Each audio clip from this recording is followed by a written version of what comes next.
高考填志愿的时候，我们约定一起考北大，可我却不得不故意在高考时语文考了个0分，最终我只考了600分，与北大失之交臂，而他却直接去了国外留学。其实他不知道，我最终甚至连大学都没有去读，就被迫辍学去送了外卖。这天晚上，我拖着疲倦的身体，在送最后一单外卖的路上，意外的被一辆路虎揽胜撞倒在地上。紧接着，一个女人穿着一双红色的高跟鞋来到我身边蹲下。你没事吧？我不是故意的。说到这，女人打开古驰的手包，拿出一沓现金，大概有2、3千块钱的样子。这些钱你先拿着，去附近的医院检查一下有没有受伤。我现在有很急的事要去处理。说完，她把钱塞在我手里，起身就要走，可她立马又再次蹲下，从包里拿出一支笔，随手在一沓便利贴上写下一个电话号码，又把自己的身份证连同这纸条塞给我，对我说道：“有什么事你随时打我电话，我叫李诗亚。”我低头看她身份证的时候，她已经起身离开，前后可能1分钟的时间都没有，甚至我们都没有彼此交流。白色的路虎远去，我艰难地从地上爬起来。完事后，我一个人推着电瓶车回到家，我手里拿着路虎女司机的身份证。此时已经半夜，经过短暂的犹豫，我还是拿起电话拨打过去。第一遍电话没有人接听，过了1分钟，我又拨打了第2遍，这一次直接被拒接，我有点不甘心，又拨打了第3遍过去，这次终于打通了。电话那边传来他很不耐烦的声音：“哪位？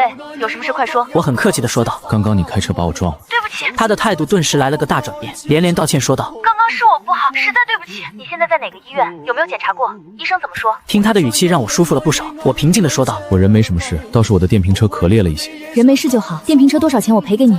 你给我的钱已经够修电动车了，你的身份证还在我这儿，什么时候方便你取走了？现在可以吗？”他略带咨询的语气问道：“我有事走不开，我让朋友过来取可以吗？”然后我把自己的住址告诉了他。挂断电话之后，我坐在木板凳上给自己涂抹云南白药。大约过了半个小时，听到有人敲房门，打开门发现外面来了4个男子，走在最前面的年龄和我相仿，跟在后面的3个男子很魁梧。走在前面的男子看着我问道：“是你打的电话吗？”“是。”我还没来得及说话，男子很不耐烦地问道：“李诗亚的身份证是不是在你这儿？”“在我后面呢。”我话还没说出口，男子就一拳头打在我的脸上，紧接着抬腿踹在我的腹部。我还没明白怎么回事，就这么被打倒在地上。我试图从地上爬起来，男子的脚迎面踢过来，顿时我就感觉到嘴里泛起了血腥的味道。隔壁经常把酒言欢的室友刘强打开自己的卧室门，看了一眼又赶紧关上了。男子来到我身边，用他穿着皮鞋的脚踩在我的手臂上，冷冷地问道：“身份证呢？”我很想说话，但是感觉半张脸都是麻的，根本说不出来。男子转过头对身后的3个人说道：“进去找一下那张身份证和字条。”就放在卧室的桌面上。进去的人很快就找到了，拿出来递给男子。男子看了一眼身份证，很满意的收进自己的口袋，踩着我胳膊的脚也在额外的用力，还冷冷地说道：“瞎了你的狗眼，碰瓷居然撞到他的头上！我今天把话放在这儿，你要是再敢纠缠那个女人，我一定弄死你！”说完，他又狠狠地踢了我一脚，转身就要离开。还没等走到门口，他好像想起来什么，转身走进我的卧室，把我的手机拿出来，当着我的面狠狠地摔在地上，确定那个手机彻底报废了，才大摇大摆地离开。他们走后，我一个人坐在床边，7块钱的红塔山在我指尖散着白烟。我想不明白，这个世界为什么总是充满了不公？我更想不明白，为什么每个人都有一张善于伪装的脸？他为什么要留下一张身份证，然后又安排几个人来打我一顿？我一定要问清楚，他到底想干什么？窗外的雨越下越大，仿佛这一整夜都不会停歇。明天太阳升起的时候，这个城市又多了一个游离的我。清晨的第一缕阳光透过窗子斜射在房间内，我已经把所有的物品都收进了行李箱内。今天我将搬离这间出租屋，因为昨天晚上那一伙的缘故，房东认为我结识了一些不三不四的人，于是不把房间租给我了。行李箱放在破旧的电瓶车上，身上只剩下那个女人昨天在雨中丢给我的2600块钱。上个月发薪水，我把所有的钱都打回家给父亲看病，只留下了一点点的生活费。这2600块钱拿出800买了个智能手机送外卖，这活还是要继续干。剩下的1000多块钱准备用来租房，天黑之前找不到合适的房子，我就得睡天桥了。把手机卡放在刚买的手机上，刚开机就接到了我二叔打来的电话。陈凡，你在干什么呢？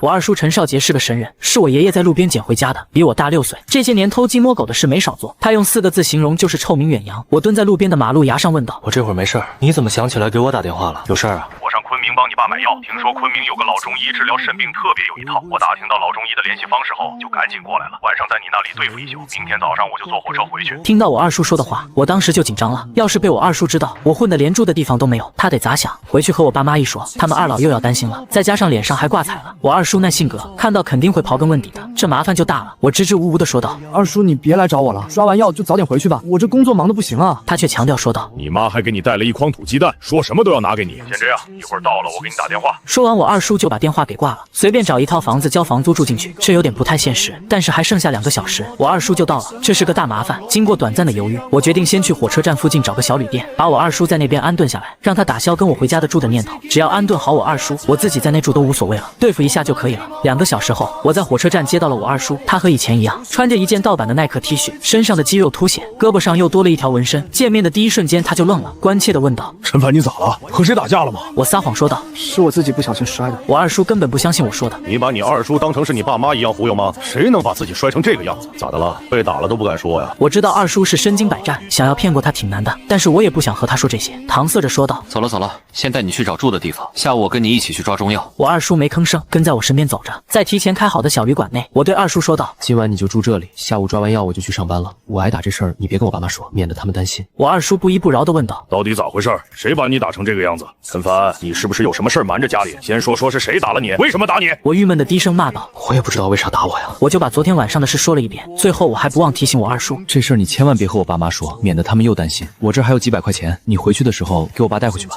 陈少杰在一边低头沉默了几分钟，对我说道：“行，这事儿我不和你爸妈说。”说着，我二叔又拿出来2000块钱给我。你的钱就别给你爸妈了，我再给你2000，你去找个好点的小区，租个小区房住，对自己好点。二叔，你别给我钱，我不要。二叔用命令的语气说道：“给你就拿着，别那么多废话。下午我去给你爸抓中药，你去找房子，先把住的地方解决了，晚上一起吃个饭。明天一早我就坐火车回去了。”我深深吸了口气，能感觉得到二叔对我是真的很关心，我也不想让他太担心，我答应了他的提议。下午我去找房子，二叔你去抓药。我爸的肾病也有好些年了，这些年给他看病花光了家里所有的积蓄，虽说爷爷去世前留了几万块，但二叔一分没要，全都给我爸看病了。我二叔虽然成天瞎混，但是人品没得说。下午在中介处找到了一个房源，3室1厅的小区房与人合租，月租700，客厅、卫生间、厨房都是公用的，另外2间分别是一对情侣，还有一个女孩。看过房之后，我觉得条件还可以，就租了下来。办理完这些，已经是下午4点多了。二叔给我发信息告诉我，他在火车站边的小旅馆等我，晚上一起吃饭。他第二天一大早要坐火车回家。临出门的时候，我遇见了合租的那个单身女孩，她刚好下班，穿着一身职业装，短款的小西装，显得整个人特别有气质。她弯腰换鞋的时候，我透过她的衣领看到了里面的春光。我发誓我不是故意的，但是我也承认她那里很吸引人，让人看了第一眼就舍不得移开目光。结果当她换完鞋起身的时候，我还傻傻的盯着她的胸看，她狠狠地瞪了我一眼，无比厌恶的低声骂我流氓。说完后自己捂着领口向次卧走去。晚上和二叔吃饭后，我也懒得回巴黎春天这个小区住了，然后我就在小旅馆多开了一间房。第二天一早送二叔回去后，我开始继续送我的外卖，不工作就没收入，而我暂时能做的也只有送外卖，一直忙到晚上11点半。最后一个订单让我有些意外，竟然是和我住在一起的人预定的，名字叫林一飞。提着外卖回家，主卧室的那对情侣并不在家，门紧闭着，里面的灯也没开，次卧的灯倒是开着，时不时的传来敲击键盘的声音。我把外衣脱掉丢进我的卧室，提着外卖走到他的房门前，轻轻敲了敲。他穿着家居服打开了门，看到是我之后脸色马上就变得很不悦，本能的用左手捂着领口，用一种特别厌恶的语气问道：“干什么？”我把手里的外卖提起来说道：“你点的外卖。”林一飞怒了，他质问道：“谁让你动我外卖的？”我后面的话还没说呢，他一把将外卖从我手里夺过去，下一个动作竟然是直接丢进了门边的垃圾桶里面。因为外卖里有一碗汤，在他夺走的时候，里面的汤洒在了我的牛仔裤上，很烫，但他完全不理会我，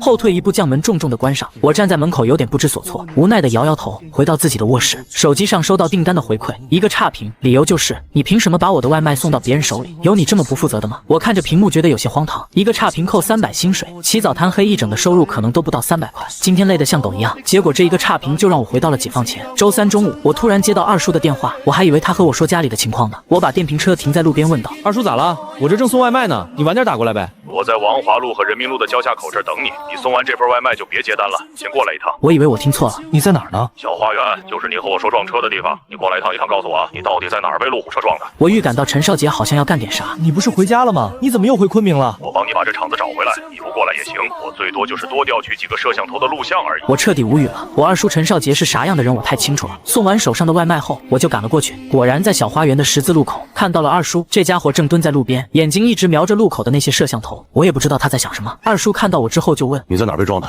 我纠正二叔的思路说道：“不是被撞，是路虎车转弯的时候我撞他了。”他不禁骂道：“谁不知道转弯要让直行的？你告诉我在哪个方向就好了。”我指了指对面，对陈少杰说道：“就在那儿。二叔，这事儿就算了吧，咱们在昆明人生地不熟的，多一事不如少一事。”可他却说：“这事儿我知道了，等我查清楚路虎的车牌照，就能找到打你的人了。你先忙你的去吧。”说完，陈少杰低头就走。我站在原地喊道：“二叔，我住在巴黎春天，你晚上过来住吗？”陈少杰头也不回地丢下2个字：“你不用管我。”我看着陈少杰的背影消失在人群里，内心开始变得忐忑不安。那伙人明显就不是善茬，开的是路虎揽胜，手里拿的包是价值过万的古驰。陈少杰在昆明人生地不熟的，就这么贸然去调查，这不是给自己找麻烦是什么？可是我又知道自己劝不了他，除了干着急，也不知道能做什么。3天后的晚上，陈少杰再次给我打电话，让我在半小时之内赶去世纪城车立方。他在车立方外面的露天停车场等着我。我来到停车场找到陈少杰的时候，他正蹲在花坛边一个不起起眼的角落，而在他的斜对面，正是那天晚上白色路虎揽胜，侧面的划痕还在。我特别震撼陈少杰的能力，我很疑惑他是怎么找到的。我有点担心，劝二叔说道：“二叔算了吧，这事别闹大了。”他不带任何语气的说道：“不行，今天就得把这场子找回来。”我四处看了看，虽然已经是晚上8点多，但是这里热闹非凡，根本不是个能找回场子的地方。抽烟吧。陈少杰递给我一盒烟，竟然是阮中华，指着一边的黑色桑塔纳说道：“上车坐着去，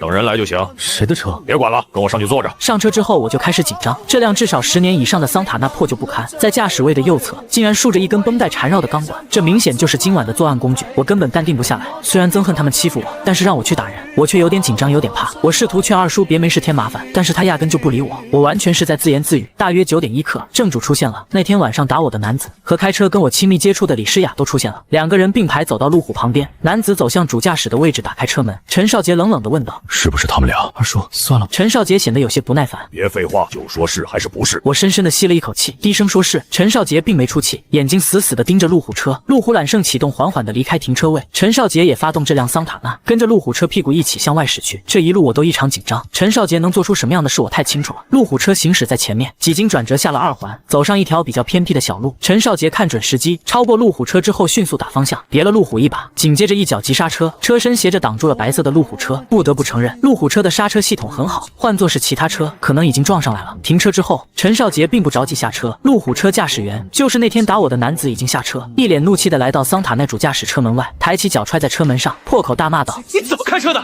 到底会不开车？”陈少杰右手抓着提前准备好的钢管，左手拉开桑塔纳的门锁，用力的推开了门。原本站在车门外的男子被撞得正着，整个人后退了好几步。陈少杰拎着钢管下车，根本没有任何废话，抡起钢管砸向他的头。男子本能的抬起左手的胳膊挡了一下，陈少杰的脚已经踹在他身上，男子后退2步，绊倒在马路牙上，完全被陈少杰的气势所吓住，倒在地上仰望陈少杰，脸色苍白，一句话都不敢说，完全没有前一秒的嚣张气焰了。李诗雅从副驾驶的位置下车，急匆匆的来到男子身边，蹲下来关切的问道：“嘉豪，你怎么样啊？你有没有事？”问完这2句，他仰起头看着二叔问道：“你为什么打人？”二叔却转过身对我说道：“陈凡，过来，你想怎么弄他？”我战战兢兢的来到二叔身边，小声说道：“二叔，算了，打也打了，咱还是走吧。”你们是谁？李诗雅并没有认出来我，想想这并不奇怪。那天她走得急匆匆，我还穿着外卖服装，骑电动车戴着头盔，她不记得我也很正常。但是此时此刻，她却认真的看着我和陈少杰，无比惶恐的问道：“你们想干什么？”陈少杰没搭理李诗雅，他右手握着钢管，慢慢的蹲下来，那根钢管的下端顶着陈少杰的大腿，我看得出来他在用力。男子脸上的表情已经开始出现扭曲，但是他也挺爷们的，一直忍着没叫出来。陈少杰见他扭曲的脸，不禁有些得意，对男子说道：“打了陈凡一顿，砸了他的手机，给你折个价，5000块钱马上转过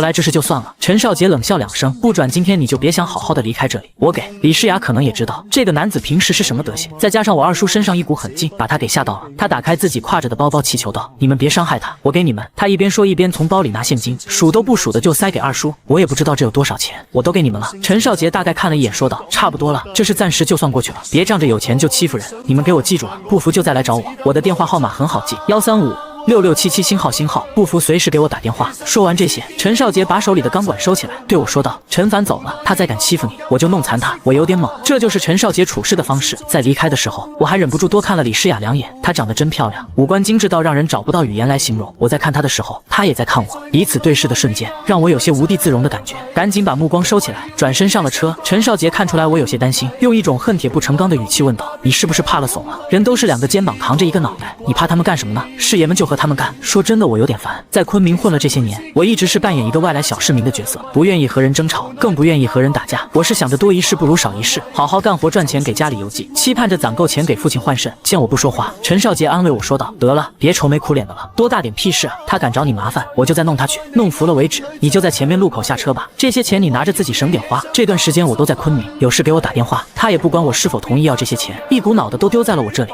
我知道我爸看病要花很多钱，也没和他客气，大概有6000多块钱，全都收了起来，问道：“你不回家了吗？你在昆明干什么？你别管了，反正不是送外卖。记住了，他再敢找你麻烦，你就弄他，别怂。”我和二叔的生存理念始终是有很大的差距。路口下车后，我一个人慢慢的游荡在城市的午夜街上，兜里装着几千块钱的现金，感觉这笔钱来得太轻松了，轻松的有些不安。我甚至想去联系李诗雅，把这些钱给她送回去，解释清楚这就是个误会。我承认我有这种想法，是因为我是贫苦老百姓，经不起那些折腾。还有另外一个意图，就是我幻想自己可以和李诗雅相识，至少让她别对我有什么不好。好的印象。恍惚间意识到这个想法很可怕，怎么能祈求女神的关注呢？还妄想和长相精美的李诗雅相识，忍不住自嘲地笑了笑。第二天很奢侈的睡到个自然醒，在 APP 上点击开始接单，第一份就是个大单子，足足40份盒饭，送去凯蒂国际酒店。保安让我坐内部电梯，直接送到29层的会议室。第一次我只提了20个盒饭上去，会议室内只有订餐的女孩在，她告诉我把盒饭放在桌面就可以了，然后我就下楼去拿剩下的。当我再次上来把盒饭提进会议室的时候，眼前出现了让我惊呆的一幕，李诗雅正在人群中，对视的一瞬间，我有点不敢相信自己的眼睛，但是李诗雅就在这个会议室里面看着我。一个男子打开一份盒饭拿给她，恭恭敬敬地说道：“李总开会辛苦了，您先吃。”我头皮发麻，昨天才和陈少杰两人把她男朋友给打了，现在又来人家地盘送饭，这不是自投罗网吗？把盒饭匆匆放下后，我就往外走，几乎是一口气来到电梯内。当电梯门打开的一瞬间，我傻眼了，外面至少有4个保安。我故作镇定地低头往外走，2个保安上来就把我堵住，让我跟他们走一趟。我假装不知情，对保安说道：“你们认错人了，少废话。”一个头直接对其他3个人说：“先带走。”我大吼道：“凭什么？你们只是保安，没有权利控制我人身自由。”这么一叫，酒店大堂果然有好多人看过来。酒店的大堂经理倒是会随机应变，一脸微笑地向其他看客解释说道：“不好意思，惊扰到各位了。刚刚酒店客人举报丢失了贵重物品，怀疑是送外卖的小哥趁机行窃，我们已经将嫌疑人控制，马上会把嫌疑人送到派出所。实在抱歉，这个外卖人员是贼吗？现在送外卖的这些人素质太差了，以后谁还敢点外卖？”我扯着嗓子露出狰狞的表情，大喊我是被冤枉的。结果没有人相信我的话，更没有人理会我的喊叫，有的只是一张张冰冷的面孔，拿着手机在拍照。4个保安并没有像大堂经理说的那样要把我送到派出所，他们只是把我软禁在一个房间内，翻走了我的手机，把我困在一把椅子上。我不停地大叫：“放开我！你们这是非法拘役，是违法的！”胖保安威胁道：“我不懂什么叫非法拘役，领导怎么安排我就怎么做，你要是再敢乱叫吵我，我就把这双1星期没洗的袜子塞你嘴里。”他赢了，这个威胁真的很强大，强大到我不敢开口说话，因为我觉得他真的能做出这种事。我一直怀着忐忑的心情在等待，不知道接下来要发生什么事，要面对什么人。没过多久，2个保安竟然躺在床上睡着了。我试图逃离，但是手脚都被捆在椅子上，所有的努力完全是徒劳。可能是过了3个小时，那扇原本关着的门被打开了，听到开门声，2个保安赶紧从床上爬起来。李诗雅带着5个人出现在房间内，其中跟着她身后的女孩就是今天订餐的女孩，跟在女孩身边的是大堂经理，最后另外2个都是保安。看到李诗雅进来，睡觉的2个保安急忙站起来，规规矩矩的叫李总好。李诗雅皱了皱眉头问道：“干嘛把他绑起来？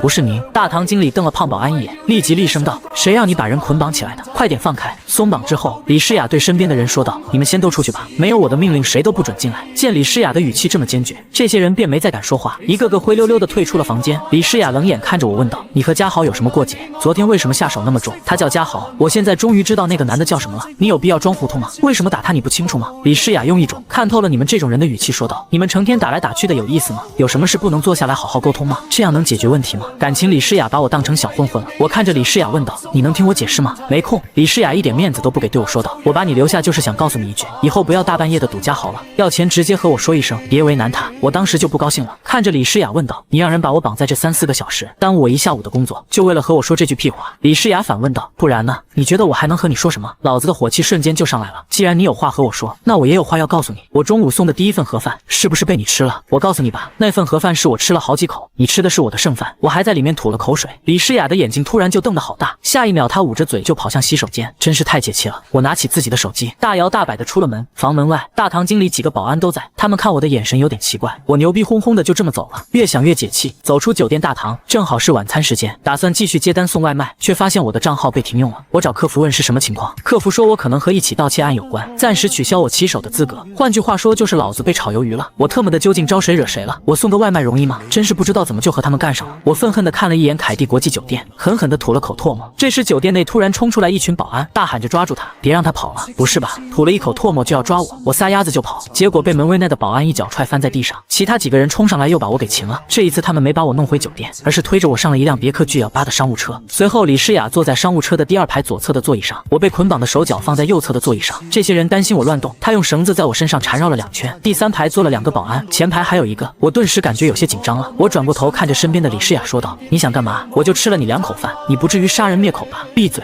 李诗雅十分厌恶地瞪了我一眼。你要是再敢提午饭的事，我就让他们现在把你丢下车。但是你得告诉我，你这是要带我去什么地方？你已经把我害得够惨了，我的工作都没了。李诗雅冷着脸说道：“你工作有没有我一点都不关心，但是嘉豪要是受伤了，我一定把你送到法庭上去。等等，嘉豪到底是你什么人？他怎么样和我有什么关系？李嘉豪是我弟弟，我不希望他受伤。你弟弟啊？”听到李诗雅这么说，我竟然有点小小的兴奋。你弟弟受没受伤和我有什么关系？你朋友把我弟弟绑架了，现在我要带你去换人。我看着李诗雅问道：“我怎么不知道？我认识这样牛逼的朋友呢？就是昨晚的那个陈少杰，我去，二叔他到底干了什么？我感觉自己的脑袋都要炸了。昨天不是说好这事就过去了吗？怎么他又去找李家豪了？你觉得李家豪有钱好欺负吗？二叔能做出这种事，我有点拿捏不准了，也不敢再多问什么。这一路都相对沉默，感谢你的配合。审讯结束，走出办案区后，秦牧才恢复了俏皮的样子，笑着挽住我的胳膊。怎么样，没吓到你吧？给你介绍一下，这位是我爸，也是这次督导组的组长秦厅长。你这丫头，工作场合公私不分。秦厅长无奈地笑了笑，又看向我，小陈，让你受委屈了。我们办案只认证据不认关系，绝不会冤枉一个好人。秦牧吐了吐舌头，撞了撞我的胳膊，发什么呆呀？快跟我爸打个招呼。秦叔叔您好，第一次见面在这种地方有点尴尬。我连忙说道，没什么不好的。秦厅长笑道，你先跟木木回家，你阿姨做了菜，晚上咱俩好好聊。原来秦厅长真把我当成秦牧的男朋友了。上了秦牧的车，他抱怨道，你个没良心的，上次说好假扮我男朋友，怎么就关机失联了？我不是躲你，答应你的事一定做到。我解释道，你爸爸也没那么凶啊，那是在外人面前。秦牧哼了一声，晚上你小心点，他刁难人的手段多着呢。不过你只要让我妈喜欢你，我爸就发不了脾气。怎么讨好你妈？超过200块的伴手礼我可买不起。我挠着头问。秦牧翻了个白眼，我家不缺伴手礼，讨好我妈的办法只有一个，在她面前把我照顾好，这不用我教你吧？一路堵车，到秦牧家小区时已经4点半，心里忐忑，但该面对的终究要面对。秦牧家住的是电梯入户的复式洋房，电梯里他看出我紧张，挽着我的胳膊笑道，自然点，就算是赝品也要装得像真的。你以前怎么跟女朋友相处，今天就怎么对我，把表演发挥到极致。可我还是紧张。秦牧翻了个白眼，进门就看到中年女子在打扫客厅。妈，他喊了一声，转头对我，陈凡，这是我妈。我连忙问好，阿姨好。秦牧的妈妈格外热情，拿出拖鞋，早就让木木带你回家，这孩子总找借口，谈个恋爱还偷偷摸摸的，我不带他回来是觉得能找到更好的。秦牧换上卡哇伊的拖鞋打趣道，得了吧。秦牧的妈妈数落他，你能嫁出去我就烧高香了，还挑剔，我看陈凡就挺好。他转头对我，陈凡随便坐，阿姨给你洗水果。阿姨不用麻烦，我很少吃水果，我吃。秦牧一副大小姐模样，我要吃昨晚的苹果，等着。秦牧的妈妈去了厨房，客厅只剩我们俩，你在这坐会儿，我进去换衣服。他说道。我凑到他身边小声问，既然是情侣，不邀请我进去看你换衣服？换来秦牧一个大大的白眼。我瞥见客厅角落的跑步机、哑铃和沙袋，脑补出他穿紧身衣戴拳击手套的样子，挺性感也挺有力量感。几分钟后，秦牧换好衣服出来，他妈妈也端着果盘走来。秦牧拿起一个苹果递给我削皮，这孩子真是被我惯坏了。秦牧的妈妈嘴上不满，语气里满是溺爱。我微笑着接过苹果和水果刀，慢慢削皮。他妈妈和我闲聊，只说秦牧调皮，脾气倔，让我多担待，压根不问我的学历、工作和家庭。秦牧偶尔反驳2句，他妈妈根本不理会。我把削好的苹果切成小块，秦牧盘腿坐在沙发上打王者荣耀，张嘴啊，示意我喂他。我照做的同时，也切了一半递给他妈妈，阿姨您也吃，我下午吃过了。他委婉回绝，你看看木木真惯坏了。他转头对秦牧，别玩游戏了，陈凡第一次来，你陪陪人家，妈去楼下买点菜，陈凡晚上在家吃。我话没说完，秦牧大声道，陈凡喜欢吃红烧鱼，我看是你想吃了吧，馋死你。秦牧的妈妈笑着说道。秦牧笑了起来，陈凡你先坐，我去超市买鱼，很快回来，等等我，一起去。秦牧放下手机起身，你去干什么？就知道添乱。他妈妈比道，我就要去。无奈我也跟着去，充当了一下司机。回到家，秦厅长也下班了，面对他，我不自觉的紧张。或许是因为陈少杰的案子心虚，他没问我的学历、工作、收入和家庭，只问我会不会下象棋。我棋艺不精，但下得慢，会认真分析棋局。他总说慢慢思考，别着急。一盘棋下了近1小时没分胜负，就被秦牧妈妈叫去吃晚饭。吃饭时，秦厅长问我喝不喝酒，我委婉回绝，和秦牧一起喝果汁。我全程充当半个服务员，给秦牧夹菜，尽量表现得称职。饭后，秦牧拉着我去散步，我提前告辞。那盘棋成了残局。电梯里，我松了口气，大小姐都出你家了，不用抓这么紧吧？秦牧调皮的笑，给你点个赞，专业级演员，谢谢啦。你爸妈可能已经发现我是赝品了，不然怎么不问我的工作、收入和家庭？不会的，你演得很好。他不在意的说，我爸妈希望我男朋友进公安系统，所以不关心你现在做什么。真确定关系了，他们会给你找个体面工作。这话让我有点心动。有个公安厅厅长老丈人确实不错，但也只是瞬间的自我陶醉。秦牧开车把我送到关渡古镇停车场，接着他便回去了。第二天，秦牧带着汉堡炸鸡来我家，关于二叔的事，他又有了点子。没证据就无限期扣押嫌疑人，于理不合。他让我利用网络的舆论帮二叔，可我根本不认识做自媒体的人，只能想到李家豪。电话接通后，他惊喜叫道：“陈凡，你醒了？你现在忙吗？有件事想跟你说。”“忙着呢，我得守在这不能走。”“干嘛呢？”“手术室门口啊。”他顿了顿，“咱爸在里面做手术呢，快结束了。”“咱爸做手术？”我一脸懵逼，“我爸怎么了？做什么手术？”“嘿嘿，是咱爸。”李家豪纠正，在做肾移植手术，成功后就不用每周透析了，换肾才是治本。我不敢相信自己的耳朵。对啊，他自豪感感爆棚。这1星期我没闲着，找肾源联系医院，3天就找到合适的肾源，谈好价钱带医生验货，马上接咱爸来上海手术。我办事效率够高吧？回头你得请我撸串。嘉豪，你没开玩笑，这种事能开玩笑吗？我和爸妈现在就在上海，我骗他们说你最近忙，等手术完你就来。换肾手术加肾源，不得40、50万，钱的事你别担心，咱爸很快就健康了。下周我们回昆明疗养，确定没有排斥反应再出院。他顿了顿，妈从厕所出来了，我把电话给他。10几秒后，我妈的声音传来：陈凡是你吗？妈，嘉豪带你们来上海做换肾手术，你怎么不告诉我？我妈惊讶，嘉豪说你知道啊，这到底怎么回事？没事，你先陪爸把手术做完，我明天就赶过去。来回机票贵，这边吃住也贵，我能照顾好你爸，你老实等着。电话费也贵，还要和嘉豪说什么吗？给他吧。电话回到李嘉豪手上，他笑着问：怎么样？没骗你吧？我深吸一口气，哥们，谢谢你，这笔账我记下了，以后你让我做牛做马都不推辞。哈哈，做牛做马就算了。他话锋一转，不如你做我姐夫怎么样？实话告诉你，找肾源联系医院这些都是我姐想到并牵头做的，我就是陪着爸妈来手术。你要谢就当面谢我姐，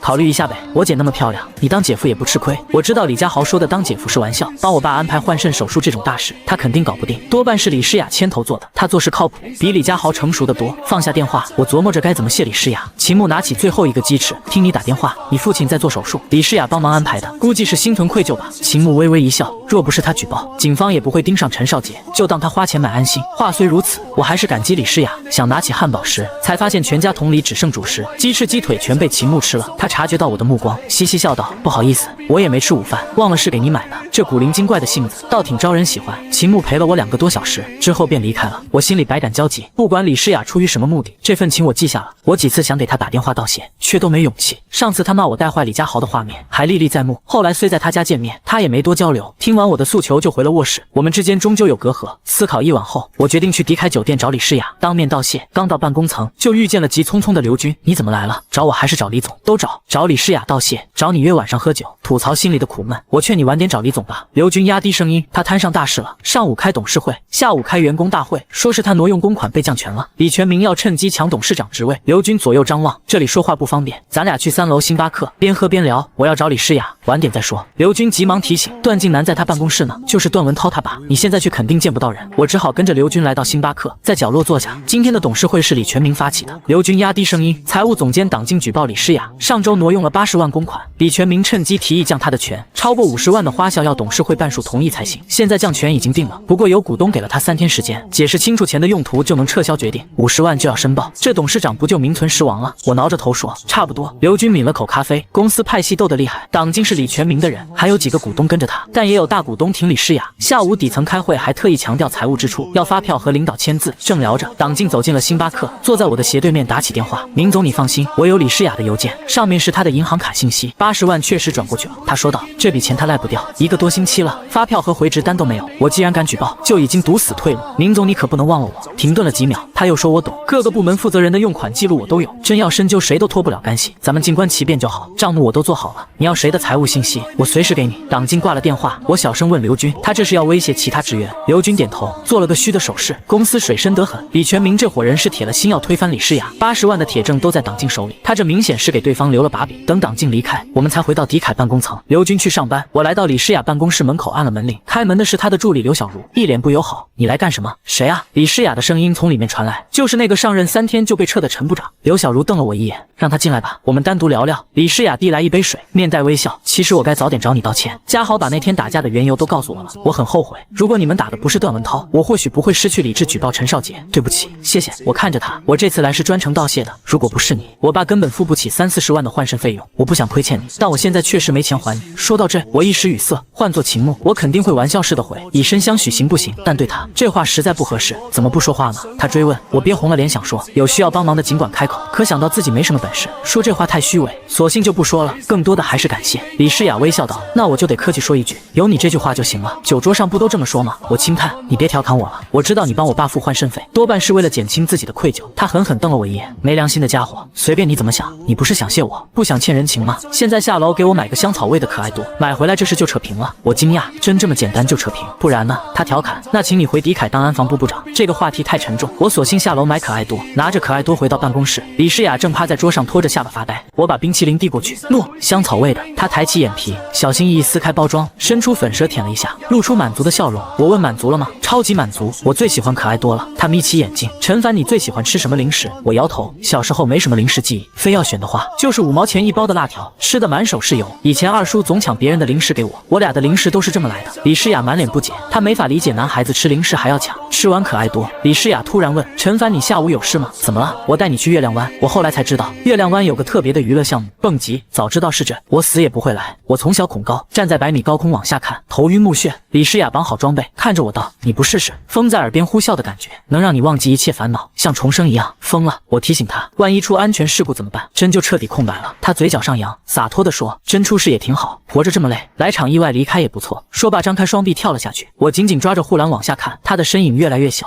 小伙子，要不要试试？很刺激。工作人员问道。很多人来蹦极是想感受死亡瞬间的想法。从市区一路到东3环郊区，最后到了一处破旧的仓库，在2个车旁边摆着一张桌，桌面上放着几个罐头，有几样卤菜，桌边丢着10几个喝光的啤酒瓶。陈少杰单独坐在方桌一边，李家豪和其他几个人坐在其他的3个方向。这几个人有点惨，个个都是鼻青脸肿的，就连李家豪也不例外。看到这一幕，李诗雅受不了了，下车就奔着李家豪跑去。家豪，你怎么被打成这样？谁干的？问这句话的时候，他的视线落在了二叔身上。二叔压根就没理会李诗雅。胖子保安一脚把我从车上踹下去，另外2个保安把我从地上拖起来，大声叫嚣道，快点放了我们少爷，否则我们就撕票了。二叔看到的时候明显感觉意外，眉头皱了皱，倒是没说什么。二叔放下自己的酒杯站了起来，怎么回事？李诗雅看着陈少杰问道，是不是你把我弟弟打成这样？昨晚不是说好没事了吗？究竟想干什么？姐别说了。李家豪站起低着头说道，这事不怪人家怪我，我们5个没打过他一个，我活该。要不是亲耳听到，我简直不敢相信这是真的。李家豪带的这4个人在身材是明显占优势，但是竟然都被陈少杰收拾了，而且收拾的他心服口服。李诗雅心疼的抬起手去触摸李家豪肿大的脸，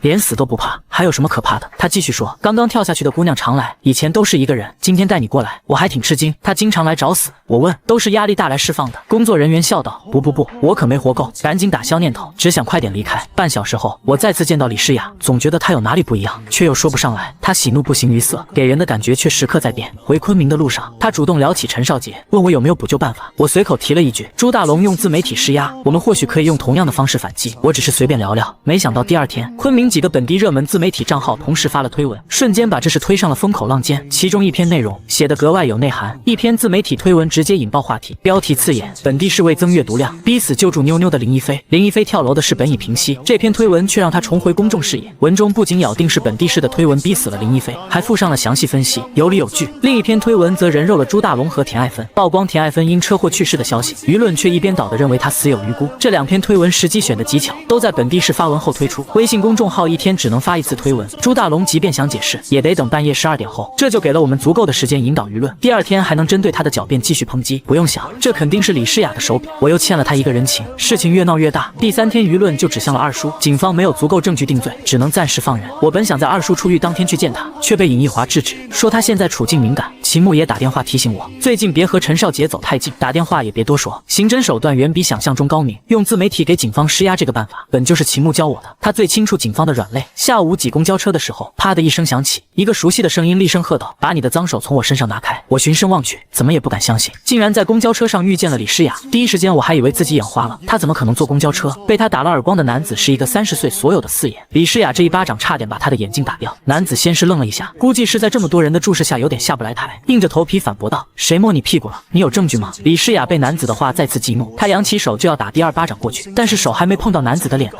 就被男子抓在了手里。男子抓着李诗雅的手腕举得很高，还对身边的人说道，大家都看到了，这娘们动手打人，还诬陷我摸她屁股，大家都看。他的话就此停止，说不下去了，因为我的拳头已经迎面打在他的脸上。男子吃痛松开了李诗雅的手，捂着鼻子后退了2步。我用半个身子把李诗雅挡在身后，看着男子问道，人家说你摸他屁股了吗？你自己反倒是心虚了。一个乘客鄙夷地看着男子说道，长得就一副猥琐的样子，臭不要脸的公交咸猪手，打他！不知道谁在人群里面喊了一句，距离男子最近的一个人抬腿就是一脚，周围的人抬脚踹的人还真不少，但是真正下狠手去打的几乎没有。男子被踹到公交车的最前门，躲在上车门的位置不敢动。后来的群殴我就没怎么参与了。李诗雅很委屈地站在我身边看着这一切，我是想带她去我刚刚坐的那里，发现那个座位已经是不属于我了。车子停靠在正义方公交车站，被踹的男子从前门冲下车，灰溜溜的逃开了。也有几个乘客从后门下车，空出了位置。凭借我多年挤公交的经验，很容易的在车上帮李诗雅找了一个位置坐下，自己则是站在一边，两只手分别按在前排和李诗雅坐的椅子上，不让其他乘客靠近李诗雅。她坐在椅子上仰着头看我问道：“你这是什么动作？你傻吧？”我真是有点郁闷了，对李诗雅说道：“我这个动作不是把你圈在里面吗？防止别人的咸猪手再伸向你。你现在可以把我当成是你的护花使者。”李诗雅不屑地翻了翻眼睛，对我说道：“我实在是没办法把你这个姿势和护花使者4个字联想在一起，我感觉你更像是要抓猪的样子。抓猪？你是猪？”李诗雅发现自己说错话，直接放弃和我争辩了，把头扭向窗外，不准备搭理我了。我站在李诗雅身边问道：“你坐公交，这是在体验生活吗？”李诗雅很自然地说道：“我就是在体验生活，不行吗？咱能好好聊天吗？好像咱俩见面就要小吵上1、2句，要不你和我聊聊刚刚被人摸屁股的感觉。”李诗雅转过头，狠狠地瞪了我一眼，然后继续看着窗外，都不愿意理我了。我不就是随便和她开个玩笑，至于吗？公交车晃悠了6、7站，临近李诗雅住的小区，她起身对我说道：“让开，我要下车了。”你就这么对你的救命恩人说话，态度能不能好那么一点点？救命恩人？李诗雅嘴角扬起一丝鄙夷的冷笑：“你救我什么了？帮我打跑一个色狼，那这不是事实吗？如果要是有人帮我打跑一个色狼，我肯定请他吃顿晚饭。下车，对我说的吗？那你觉得呢？”我屁颠屁颠的就跟着李诗雅一起下车了。小区附近有一条商业街，下车之后，李诗雅就带我直奔商业街走去，一边走一边问道：“想吃点什么？我一个人在家也懒得做饭了，随意。”我调侃李诗雅说道：“反正你别让我交钱就成，吃啥我都不介意。”我说这话的时候，商业街上行走的路人都投来鄙夷的目光，估计很多人都在想，这人怎么能说出这么厚脸皮的话呢？李诗雅彻底无奈了，对我说道：“你能不能有点正形？”我两手一摊，反问道：“怎么了？我的形象有什么问题吗？”李诗雅轻叹一声，右转走入了一家吃韩国烤肉的店，选了一个卡座，对我说道：“就吃这个吧，实在不想带着你在街上多走一步，丢人。你已经用无情的言语打击了我一路，我大人有大量，不和你一般计较。”李诗雅压根就不想和我聊这么没趣的话题，一边看着菜单一边问道：“他问我现在做什么工作？最近事情太多，我都没怎么工作，每天有空就做兼职。”陈凡说：“真的，你有没有想过回迪凯工作？其实公司高层领导有很多人对你是认可的，别看你只工作了3天，整个安防部的风貌都改变了。现在保安部的部长是何大壮，曹有为已经被我开除了。”说到这，李诗雅合上了菜单，看着我认真的说道：“陈凡，我觉得今天咱俩应该好好谈谈了。”我和李诗雅相对而坐，她神色严肃，全无玩笑之意。2件事，她开口道：“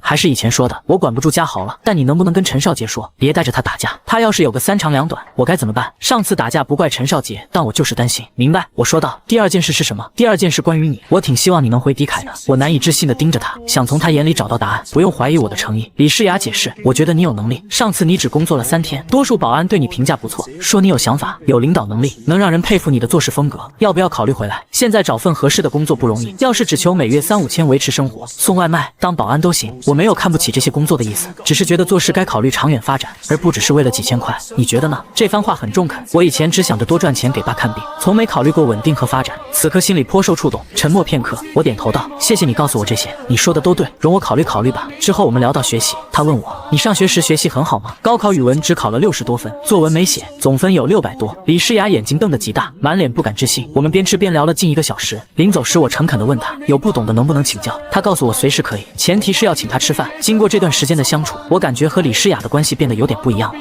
2天后的上午，李家豪突然打电话，换肾手术很成功，排斥现象不明显。我们下午1点到长水机场，你过来接机。悬着的心终于落地，我第一时间打给二叔报喜，结果他早就知道了。李家豪还是更信任他。吃过午饭，我赶到长水机场国内到达出口，尹一华依偎在陈少杰身边，不远处的椅子上，李诗雅一个人坐着看文件。他们明明认识，此刻却装作陌生人。陈凡，你来了。尹一华先打招呼，我看向二叔，是不是要打算重新做人了？滚犊子！他骂了一句。我走向李诗雅，他直到我站在面前才抬头，自然的捋了捋头发。接到家豪的电话了吧？他收起文件，现在你爸爸的病控制住了，你应该轻松不少吧？谢谢，我发自内心感激。我妈包的饺子特别好吃，等他稳定了，你去我家，我让妈妈给你包。好啊，李诗雅一口答应，说话算数，这事就这么定了。话音刚落，李家豪带着我爸妈从出口出来。二哥，华姐，我们回来了。他高声挥手，大哥，二叔迎上去。我对李诗雅说，我们过去看看。李诗雅跟着我上前，二叔把尹一华介绍给我爸妈，聊了几句，我才开口，爸，感觉好多了吧？多亏了家豪啊，要不我后半辈子彻底废了。爸满脸感激，爸，李家豪叫得亲切，你别谢我，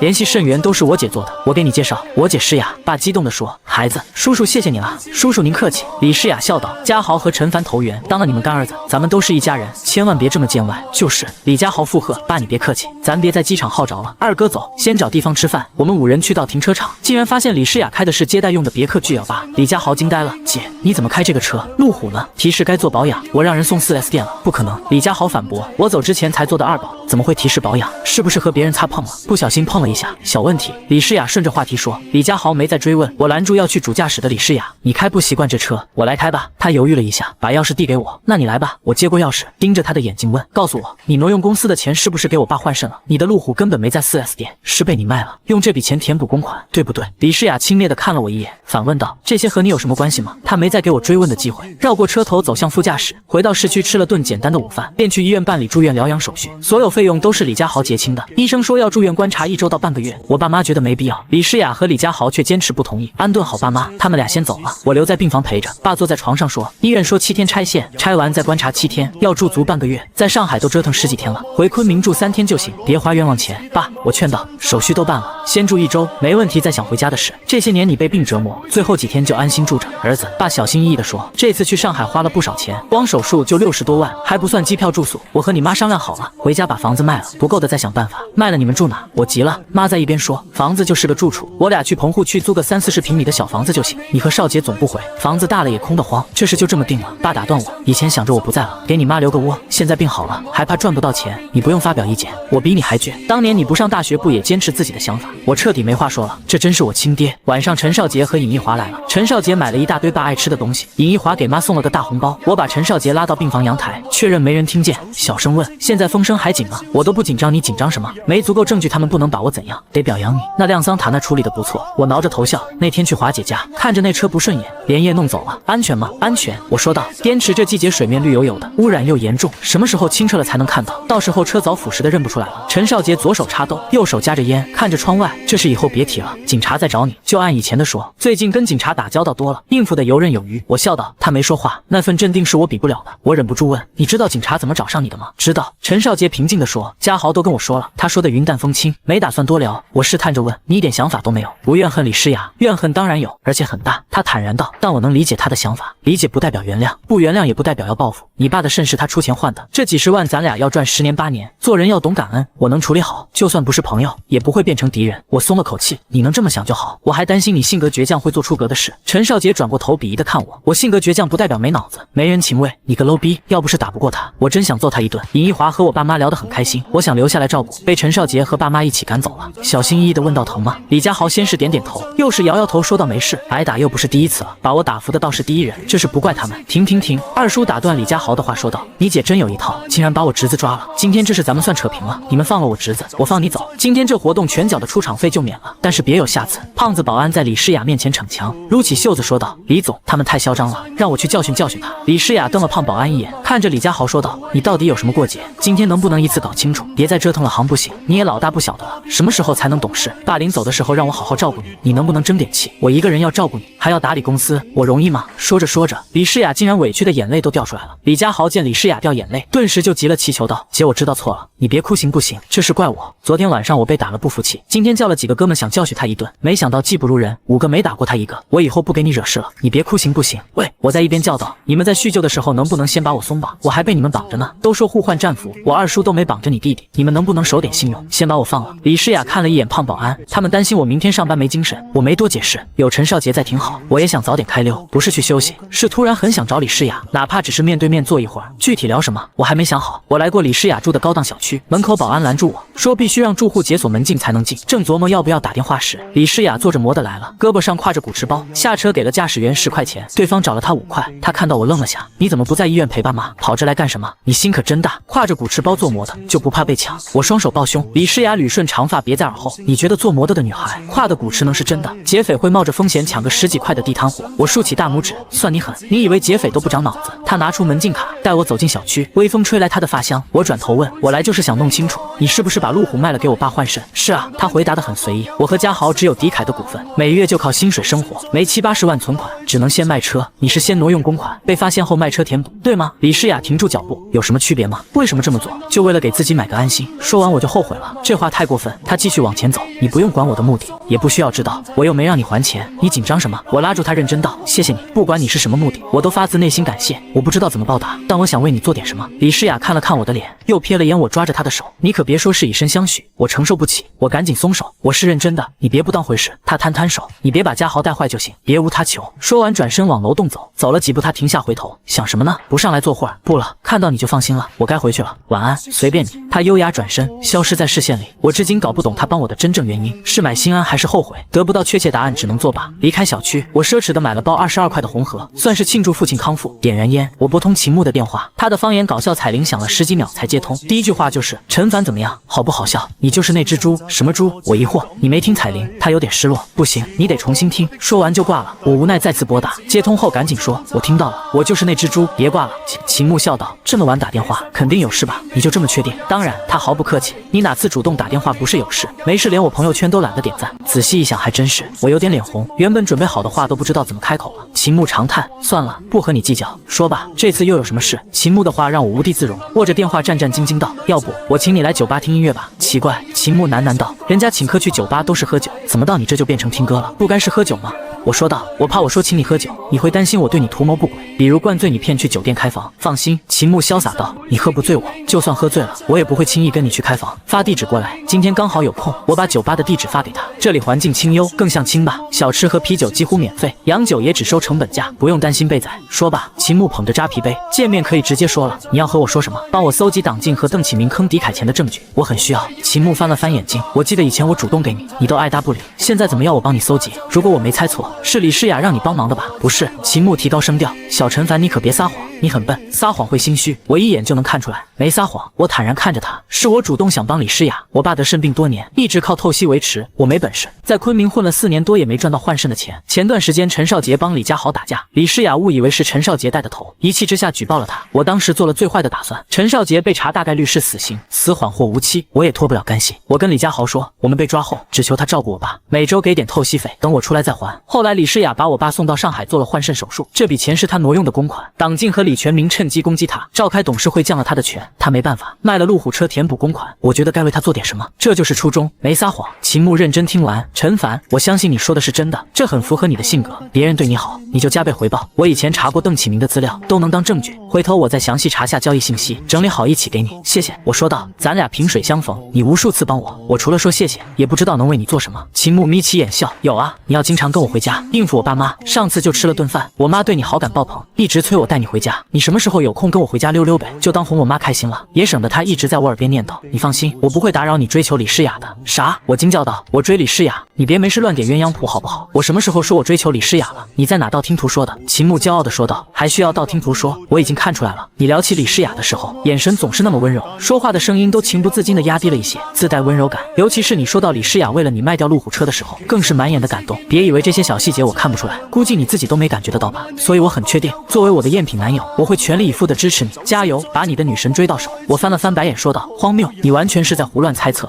秦牧笑道，某些人还是处于半傻状态，你就继续当你的半傻吧，我会尽快把你先要的资料给到你，你答应我的事也别忘记。成交，我就把这个赝品男友当到底，祝你也尽快找到一个正品。我们聊了2个多小时，话题随意。回到住处洗完澡，我给刘军发语音，问狄凯最近针对李诗雅的动静。陈凡，你不给我打电话我都要打给你。刘军兴奋道，狄凯这几天要出大问题。怎么了？李诗雅挪用公款的事爆出来后，股东支持率明显下降，李全明趁机指责他，公开拉拢高层站队。我打断他，难道真有人跟他？没这么简单吧？李诗雅已经被降权了，有名无实。刘军解释，大家都看到了李全明的根基，他的威望反而涨了。我琢磨着，站在客观角度，大家确实会对李诗雅失去一些信任，毕竟他挪用公款错在先。我就想不明白，他怎么敢在这个时候挪用公款？刘军长叹，党经是李全明的人，财政大权在他们手里，这不是断送自己对狄凯的控制权吗？得不偿失。听他这么说，我才意识到李诗雅为我冒了多大的风险，他肯定想过后果，却还是做了。第2天，我按约定到警局门口等秦牧，他办完工作交接后，拿着一个密封的档案袋走了出来，这里面是我在办理林亦菲被诽谤致死刑事案件的过程中，顺线深挖依法固定的关联证据。他把档案袋正中交到我手里，里面的材料完整闭环了党纪、邓启明和采购部经理内外勾结以次充好，骗取狄凯集团货款的完整证据链，足够支撑你们向公安机关报案，追究几人的刑事责任。后续的合规追责流程，你们按规定走就可以。说完，他话锋一转，带着几分笑意看着我，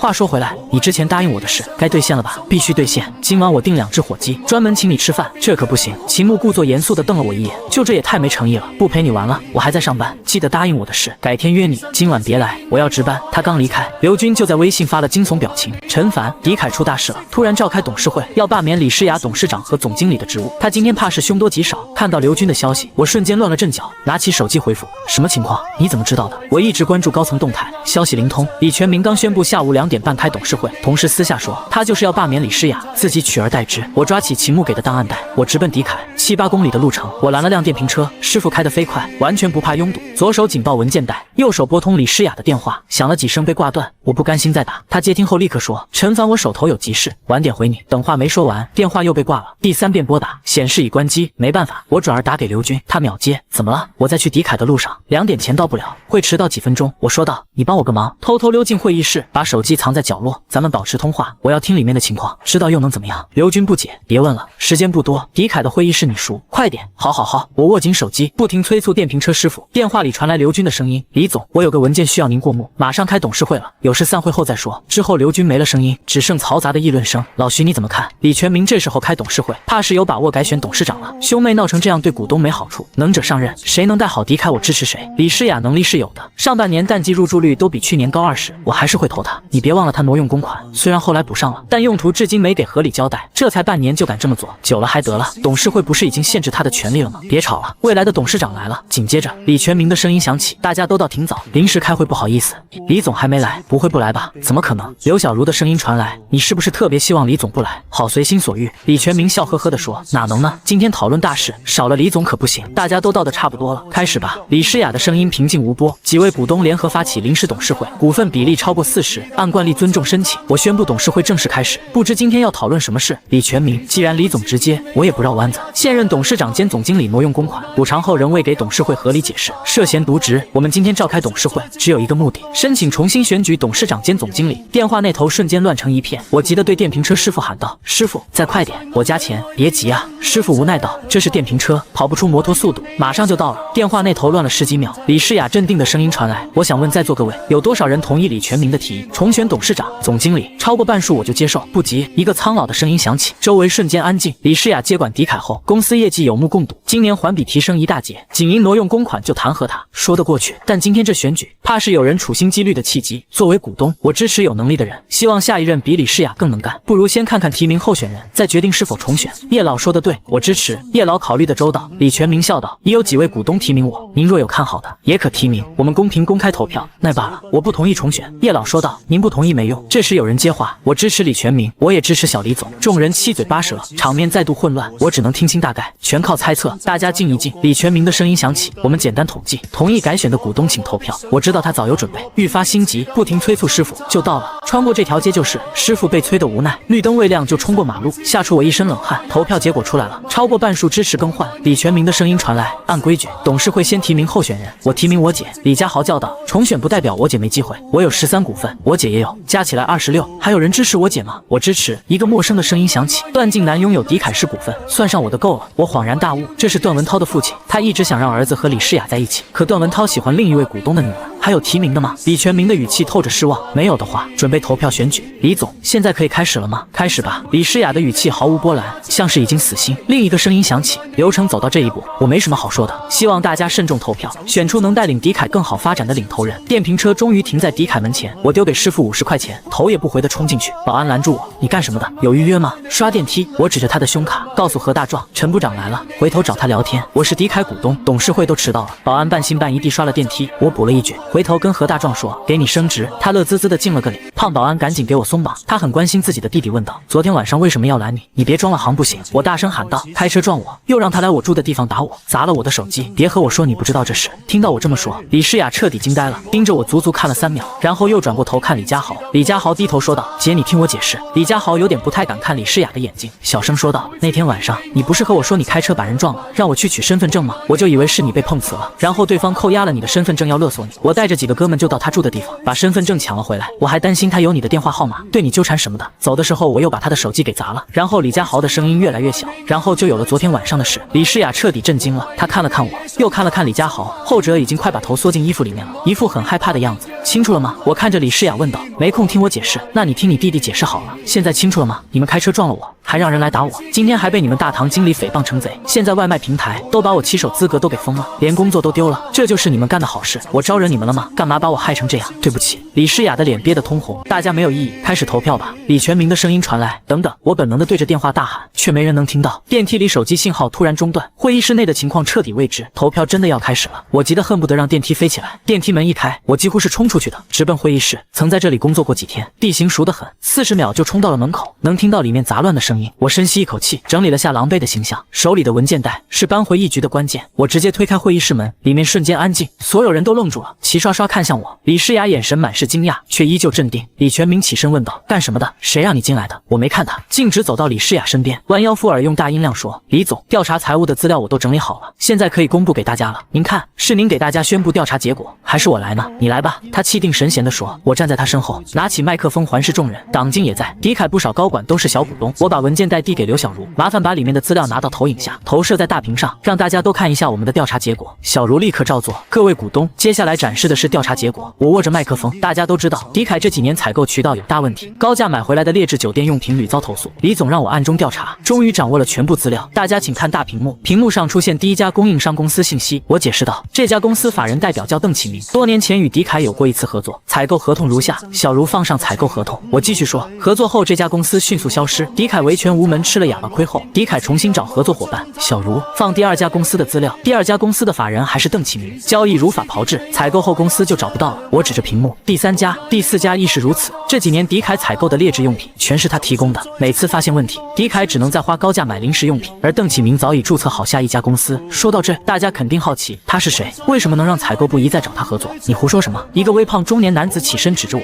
我是采购部负责人，你从哪弄来的假资料？不给我个说法，我和你没完。你别急，我说道，资料真假一会自见分晓，先说说邓启明的身份，滚出去！李全明突然失控骂道，你在这胡言乱语什么？让他说完。一位神态庄重的老者沉声道，作为股东，我们有权知道真相。小伙子，你继续。我点点头。邓启明是财务部总监党静的老公，采购部采购物资离不开领导签字认可，采购部屡次完成采购并拿到款项，这里面的猫腻大家自行琢磨。我最近从劣质产品供应商入手，查到了这个秘密，其他的没有实证，就不乱说了。今天董事会选举新领导，希望大家慎重。说完，我把麦克风放在李诗雅面前，恭敬后退一步。会议室陷入死寂。1分钟后，老者猛地拍桌，采购部、财务部，给我一个合理的解释。我提议，今天董事会暂时解散，更换领导的事暂且搁置。吴伯英明、李佳豪第一个举手，我支持休会，继续由我姐担任董事长总，先查内鬼再谈选举。我赞成，我也赞成。众人纷纷举手，董事会开不下去了。李诗雅却没立刻宣布散会，看向李全明，明哥，我以董事长兼总经理的身份，命令你调查这件事，3天之内给全体股东一个合理的解释，做得到吗？我当场愣住。李诗雅明明知道李全明和党静是一伙的，怎么会让他调查？他是糊涂了，还是想和李全明言和？李全明也是一脸懵逼的看着他。我偷偷瞄了一眼党静，党静脸色铁青，显然是惊吓过度。邓启明的操作相当隐蔽，每次合作后就注销公司，但秦牧还是把他用自己和亲属身份注册的公司全挖了出来。投影仪上的资料详细标注了法人与他的关系。我实在不懂，李诗雅为什么要让李全明调查？这不是给他徇私舞弊的机会吗？好，我会调查清楚，尽快给董事会交代。李全明沉默几秒后说道。李诗雅点头，对众人说，既然大家提议休会，今天的会议就到这，散会。他起身离开。小茹收好资料跟上，还冲我使眼色让我随行。到了李诗雅的办公室，小茹兴奋地把资料拍在桌上，抱住她，诗雅好棒，今天化险为夷，你早让陈凡调查这些，怎么不告诉我？还让我担心半天，死丫头，快放开我，勒死了！李诗雅拍着她的背，谁让你不跟我说有提前准备？小茹松开她，笑道，没有，陈凡的出现纯属意外。李诗雅摇头，小茹看看我又看看她，你没骗我，真没有。小茹收起兴奋，狐疑地盯着我，我两手一摊，别这么看我，我有压力，看你就不顺眼。不过这次算你厉害，以后不给你摆脸色了。小茹瞪了我一眼，小茹，你先去忙，我和陈凡单独聊几句。李诗雅说道，办公室里只剩我们俩。李诗雅轻声说，我真没想到你会在最关键的时候出现，我都做好让位的准备了。李全明处心积虑这么久，今天本是势在必得，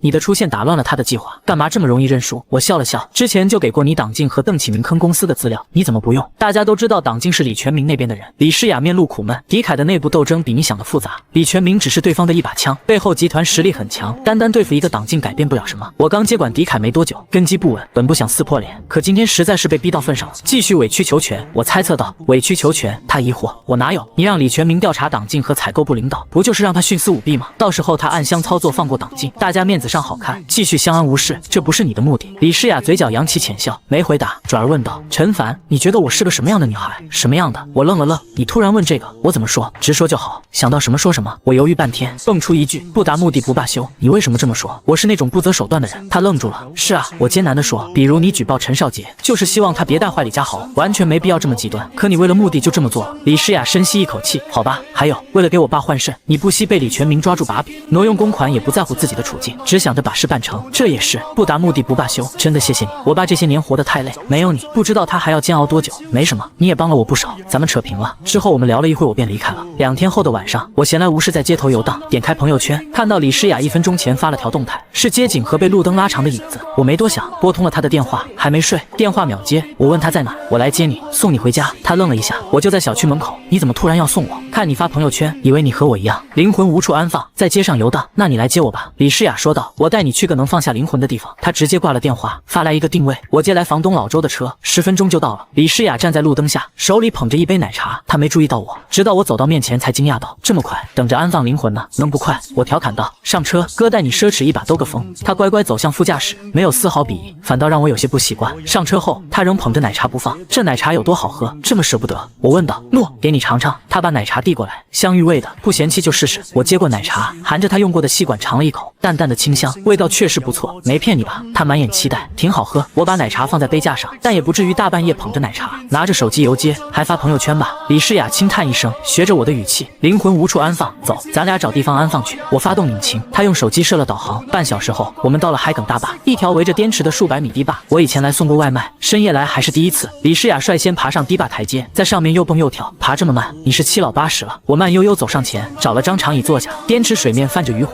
远处悬着明月，倒影映在水里，世界瞬间安静下来。李诗雅跳够了，坐在我身边。陈凡，喜欢这里吗？把灵魂安放在这可好？我转头看他，长发被风吹起，发香飘来。他察觉到我的目光，问道：干嘛看我？你好像对这里很熟悉。他深吸一口气，靠在椅背上凝望远处。我小时候没见过爸爸，跟着妈妈和弟弟过。初一作文课写我的爸爸，我一个字没写，说自己没爸爸。同学们都用异样的眼光看我。爸爸一直暗中给妈妈很多钱，我们生活优越，但妈妈没工作。后来就有小伙伴背后议论，说我妈是出去卖的，赚钱供我们读书。眼泪顺着他的脸颊滑落，我笨拙地掏出皱巴巴的纸巾递给他，不知道该怎么安慰。我搂着李诗雅，她没反抗，安静靠在我肩头。陈凡，咱们过得都不快乐对吗？她哽咽着。我常梦见我妈，她总说要照顾好家豪，为了她，我什么都能做，包括举报陈少杰那件事。陈凡，对不起。她越哭越凶，身体不停抽动，眼泪浸湿了我的肩膀。原来痛苦的不止我一个。我情不自禁吻了她的额头，把她搂得更紧，生怕她察觉我的局促。她其实已经察觉到了，但奇怪的是她却没点破。夜深人静，我们就这么相互依偎着，她也没有挣扎。过了很久，她轻声说：陈凡，我冷，我们回去吧，别着凉了。我松开手，你车里有衣服吗？我还想再坐会儿。没有。我脱下外套披在她身上，咱们沿着堤坝走走，坐着不动更冷。她披着我的衣服，和我挨得很近，我想牵她的手，又怕太唐突，只能按捺住冲动。压力大的时候，我就来这里走一走。她轻声说：空旷的地方能让人舒畅，我早就习惯来这儿发呆，偷偷哭一场。陈凡，她打断我，小心翼翼地问：你可以不叫我的全名吗？只叫我诗雅好吗？你这么叫，我总觉得陌生。还是说你只把我当普通朋友？不是，我怕你不高兴。没关系。她挤出一丝微笑，每个人都该有几个亲密的朋友，我都肯在你面前哭了，你还觉得我把你当一般朋友吗？闺蜜级的，不知道。她的声音很轻，反正你这么叫，我不会生气。听她这么说，我心里有点小窃喜，感觉她对我好像跟以前不一样了。我随口问：这2天公司怎么样？李全明没再找你麻烦吧？他调查党禁有结果了吗？我一直想不通，你为什么让他调查党禁？这不冲突吗？公司所有人都知道党禁是他的人。他轻叹，那天董事会我当着所有人的面那么说，就是要让大家看着他怎么处理，他肯定会保护党禁，把事压下来。我没给他机会。聊到公事，他瞬间变得果断。我以董事会名义起诉党禁以公谋私，这事已经不是公司内部矛盾了。他面临牢狱之灾，闹大之后，李全明也脱不了干系，根本保不住他。他现在左右为难，保党禁就会暴露自己，让他扛下所有，又会寒了其他人的心，这是攻心较量，就看他怎么应对。我震惊了，没想到他心思这么缜密。当天董事会短短几10分钟，他竟然布了这么大一个局，李老爷子把狄凯交给他，果然明智。他既有软弱痛哭的一面，也有睿智稳重的模样。谁小看他，怕是要吃大亏。想到这些，我莫名有些高兴。对了，他突然停下脚步看着我，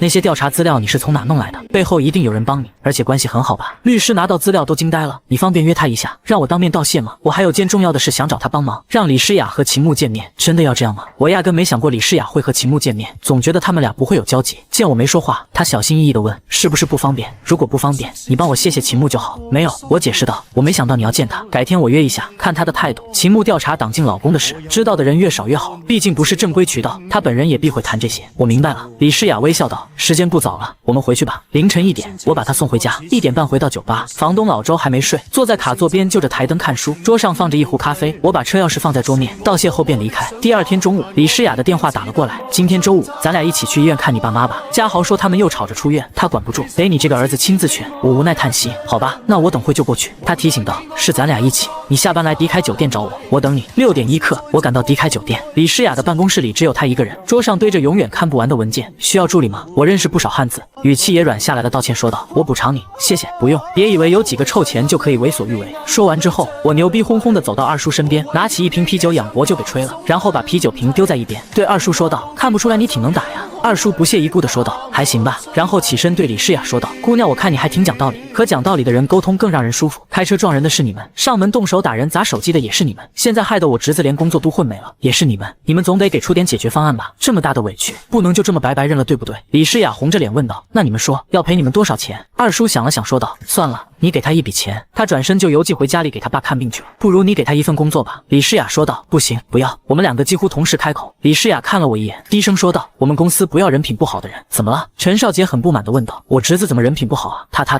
李诗雅有点急了，红着脸说道，他偷吃我的饭，还把剩饭给我，哈哈哈。我忍不住大笑起来，对二叔说道，走了，你不用担心我的工作，送不了外卖，我可以干点别的。顺便问一句，看着李诗雅和李家豪说道，这事就算结了吧，以后不会找我麻烦了吧？看文件没问题。我装模作样的问，行啊。他随口说道，明天过来给我当秘书，那你得先赔我一辆电动车，我的车就是在这丢的，你都没帮我找。李诗雅放下文件，抬头看着我，走，现在就带你去买，你也得说话算数，每天早上接我上班。我认怂了，挠着头转移话题，咱俩还是先去医院吧，处理完老人的事再说。他也不纠缠，拿起古驰包走在我身边。到了医院单间病房，李家豪正和我爸下象棋，我妈拿着抹布把病房擦得一尘不染。李诗雅在门口买了些高价水果提进来，姐夫，你带我姐来看咱爸妈，是打算坦白关系了？我俩刚进门，李家豪就大喊道，这一声姐夫惊得我和李诗雅都愣住了，他的脸泛起红晕，深深看了我一眼。我爸妈也一脸呆滞地看着我们。别乱说，我把水果放在茶几上，怕啥？李家豪理直气壮，你是担心爸妈不同意，有啥好隐瞒的？我妈当真了，认真地问，儿子，你和诗雅在谈恋爱没有？我急忙解释，别听家豪瞎说。我妈惋惜地说，也是，诗雅条件这么好，哪能看得上你？阿姨您别这么说。李诗雅笑着说道，陈凡懂事又孝顺，条件也很好。我坐在爸身边的沙发上，听说你吵着出院，这才住了3、4天，咱不是说好住1周吗？爸瞪大了眼睛，这床费1天600多，我住不起。今天你来了正好，明天一早就办出院手续，我要回家。看着他不在乎别人关心，只想着省钱的样子，我有些尴尬，语气也强硬起来。我同意你出院了吗？我需要你同意吗？爸的声音比我还大，空气中瞬间充满火药味，一场家庭大战一触即发。我爹比我还倔，我只能提高音量。你刚做完手术，家豪和诗雅花了几十万，不就是想让你健健康康的？大钱都花了，还差住院观察这点钱，能不能听话？我自己的身体我清楚，不用你废话，别吵了。我妈赶紧劝和，你们父子俩凑一起就拌嘴，有话好好说。出去。我爸冷着脸对我妈说，你们都回避一下，我要和这小兔崽子单独聊聊。爸，李家豪劝道，我姐夫也是好心，您别生气，床费真不算啥负担。孩子啊，我爸对李家豪语气柔和了不少，你和诗雅先出去买点晚饭，我和陈凡说几句。李诗雅同情地看了我一眼，跟着我妈走出病房。李家豪走在最后，还冲我做了个鬼脸。病房里只剩我们父子俩，沉默了半天。爸不是不懂事，是担心诗雅把我们当成负担，人家要和你谈恋爱，肯定会考虑家庭，谁愿意嫁过来就伺候公婆？我早点出院，证明身体还行，免得给你添麻烦。我没和李诗雅谈恋爱，都是家豪瞎说的，他都跟你们说了啥？家豪说啥不重要，我和你妈都看在眼里，诗雅这孩子不错，哪点配不上你？家豪都把你当兄弟，人家也真心照顾我们，你就不想亲上加亲？爸，我无奈哀求，你想点靠谱的，我和他根本不可能，我凭啥让人家看得上？我儿子在我眼里啥都好，而且我看得出来，诗雅对你也有意思。打住，我说道，咱不讨论这个了，那我要出院。他像老小孩一样威胁，你不和诗雅好，我就出院。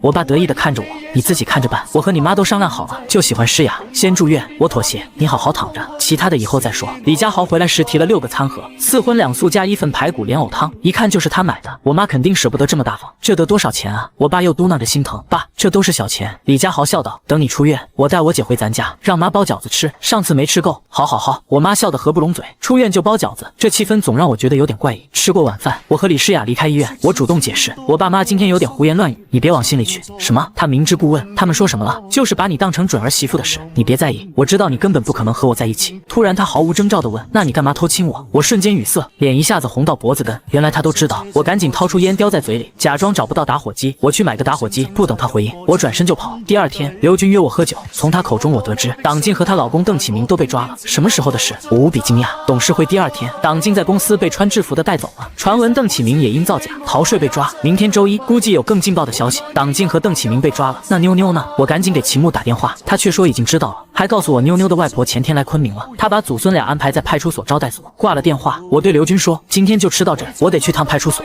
有急事需要帮忙吗？刘军很仗义，暂时不用。我急匆匆离开火锅店，打车直奔派出所。好久没见妞妞了，不知道她还记不记得我，也想起了林一飞，她的遗愿怕是要成遗憾了。派出所里，秦牧穿着制服在前台教一个老大爷填申请表，看到我进来，对同事说，帮我顶挡一会儿，我去洗手间，然后给我使了个眼色，示意我去招待所方向。我绕到后门，秦牧已经在那等我了，他穿着制服，双手抱胸，带着挑衅和抱怨，你终于肯为别人来找我了，认识这么久，就没有一次是为我主动来的。我还没找借口，就被他打断说，我说的对不对？你敢反驳吗？你敢说哪次是专门找我的？好吧，我无力反驳，下次注意。其实我也想约你看电影，就是担心你约会太多，我开口没约到，多丢脸。呸！秦牧鄙夷道，就会找借口，下次你试试。走吧，带你去看阿婆和妞妞，辛苦你了。他自豪道，谁让我是人民警察呢？妞妞妈妈翠兰还没找到，已经列入失踪人口了。妞妞还好吗？还认识你吗？当然。秦牧得意，我抱她的时候，她还亲我脸了呢。招待所3楼，妞妞趴在桌上写字，阿婆在勾拖鞋。看到我进来，阿婆高兴地起身拉住我的手，陈凡你还好吗？最近怎么瘦了？工作太辛苦了。不辛苦，都挺好的。阿婆喊道，妞妞快来看谁来了。妞妞早就看到了，乖乖站在一边，这时才上前问好。我抱起她，在爸爸家开心吗？上幼儿园了吗？妞妞先点头再摇头，怎么又点头又摇头？上学开心，家里不开心，我想和外婆在一起。阿婆听得心酸，忍不住叹息。邓启明把妞妞接走后，没和您联系过吗？我问。没有。阿婆体谅道，年轻人忙事业，哪顾得上我？只要他带好妞妞就行。我不忍心告诉他邓启明做的不是正当生意，也没说他被抓和我们有关。陪老人聊了会儿，我们找借口溜走。站在楼门前，秦牧心虚地问，要是阿婆知道邓启明被抓和咱俩有关，会不会恨死我们？不知道。我回头看了一眼，看得出来老人挺体谅他的，多半是看在妞妞的份上。现在怎么办？秦牧说道，李诗雅没打算放过他们，走司法程序。这俩人没个3、5年出不来，我担心妞妞刚找到爸爸又要失去，她这么小能不能承受？你趁机接近邓启明，调查翠兰的去向。我说道，虽然猜到最坏的结果，但我希望我们猜错了，翠兰还活着。秦牧长叹，也只能这样了。找到翠兰，孩子跟在妈妈身边总比跟着爸爸好，还能避免面对后妈。他打了个冷战，后妈太可怕了。我一整天什么都没做。晚上回去后，我在房东老周酒吧待了一会，之后我蹲在马路上抽烟。路灯亮起时，一双红色高跟鞋突然出现在我面前的烟头堆旁，我本能抬头，李诗雅静静站在眼前。你来啦？我没起身，只是打了个招呼。不欢迎吗？当然欢迎。我站起来，我房东老周这冷清的酒吧全靠你们捧场。今天喝点什么？咖啡，要你亲自煮。李诗雅找了个卡座坐下，我像会煮咖啡的样子吗？房东老周在吧台里笑，来吧，我教你。几分钟后，我把咖啡端到李诗雅面前，坐在她对面。老板请慢用，还有吩咐吗？缺个陪聊的，想聊什么？有你这样的吗？她抱怨道，不该你主动找话题。今天心情不太好，一整天没吃东西，饿得不想说话。你想吃什么？我请客。算了，没心情。你这么晚来着，不会就为了喝杯咖啡吧？李诗雅轻叹，今天段静南找过我了。段静南，我突然想起，他是迪凯的大股东，儿子段文涛被我和李家豪打过。他找你干什么？还想撮合你和他儿子？公司要新一轮股东投票，选新任董事长和总经理。上次李全明没成功，但我毕竟被罢免过职务，现在要名正言顺重新选举。段静南说他支持我，站在我这边。然后呢？我猜测他主动找你，肯定不止这些吧？段静南发现我最近上下班不开车，联想到上次挪用公款的事，委婉问我是不是把车卖了填补漏洞。李诗雅说道，你怎么说？我觉得段静南城府肯定不浅。他喝了口咖啡，平静地说，实话实说呗，撒谎也没用。他说要再给我买一辆车，对你这么好。他和我爸关系不错，我叫他段叔叔，但我委婉回绝了。现在坐地铁挺方便，外出办公公司也有车。我深吸一口气，明天我去买彩票，中了500万就还你那几10万，能有点出息吗？他不屑道，哪个男人把赚钱希望放彩票上，不觉得颓废吗？我随便说说而已，我不想听。行吧，说点你爱听的。你今天真漂亮，这下满意了吧？李诗雅幽怨地瞪了我一眼，带我去古镇走走。夜晚的古镇不是挺热闹吗？我几乎没怎么逛过。走，免费给你当导游。夜晚的官渡古镇确实热闹，青石板路两侧全是小吃摊，摊，大妈们在广场跳舞，小孩们嬉笑打闹。李诗雅对街边几块钱的小玩意很感兴趣，走几步就停下围观，问半天却不买，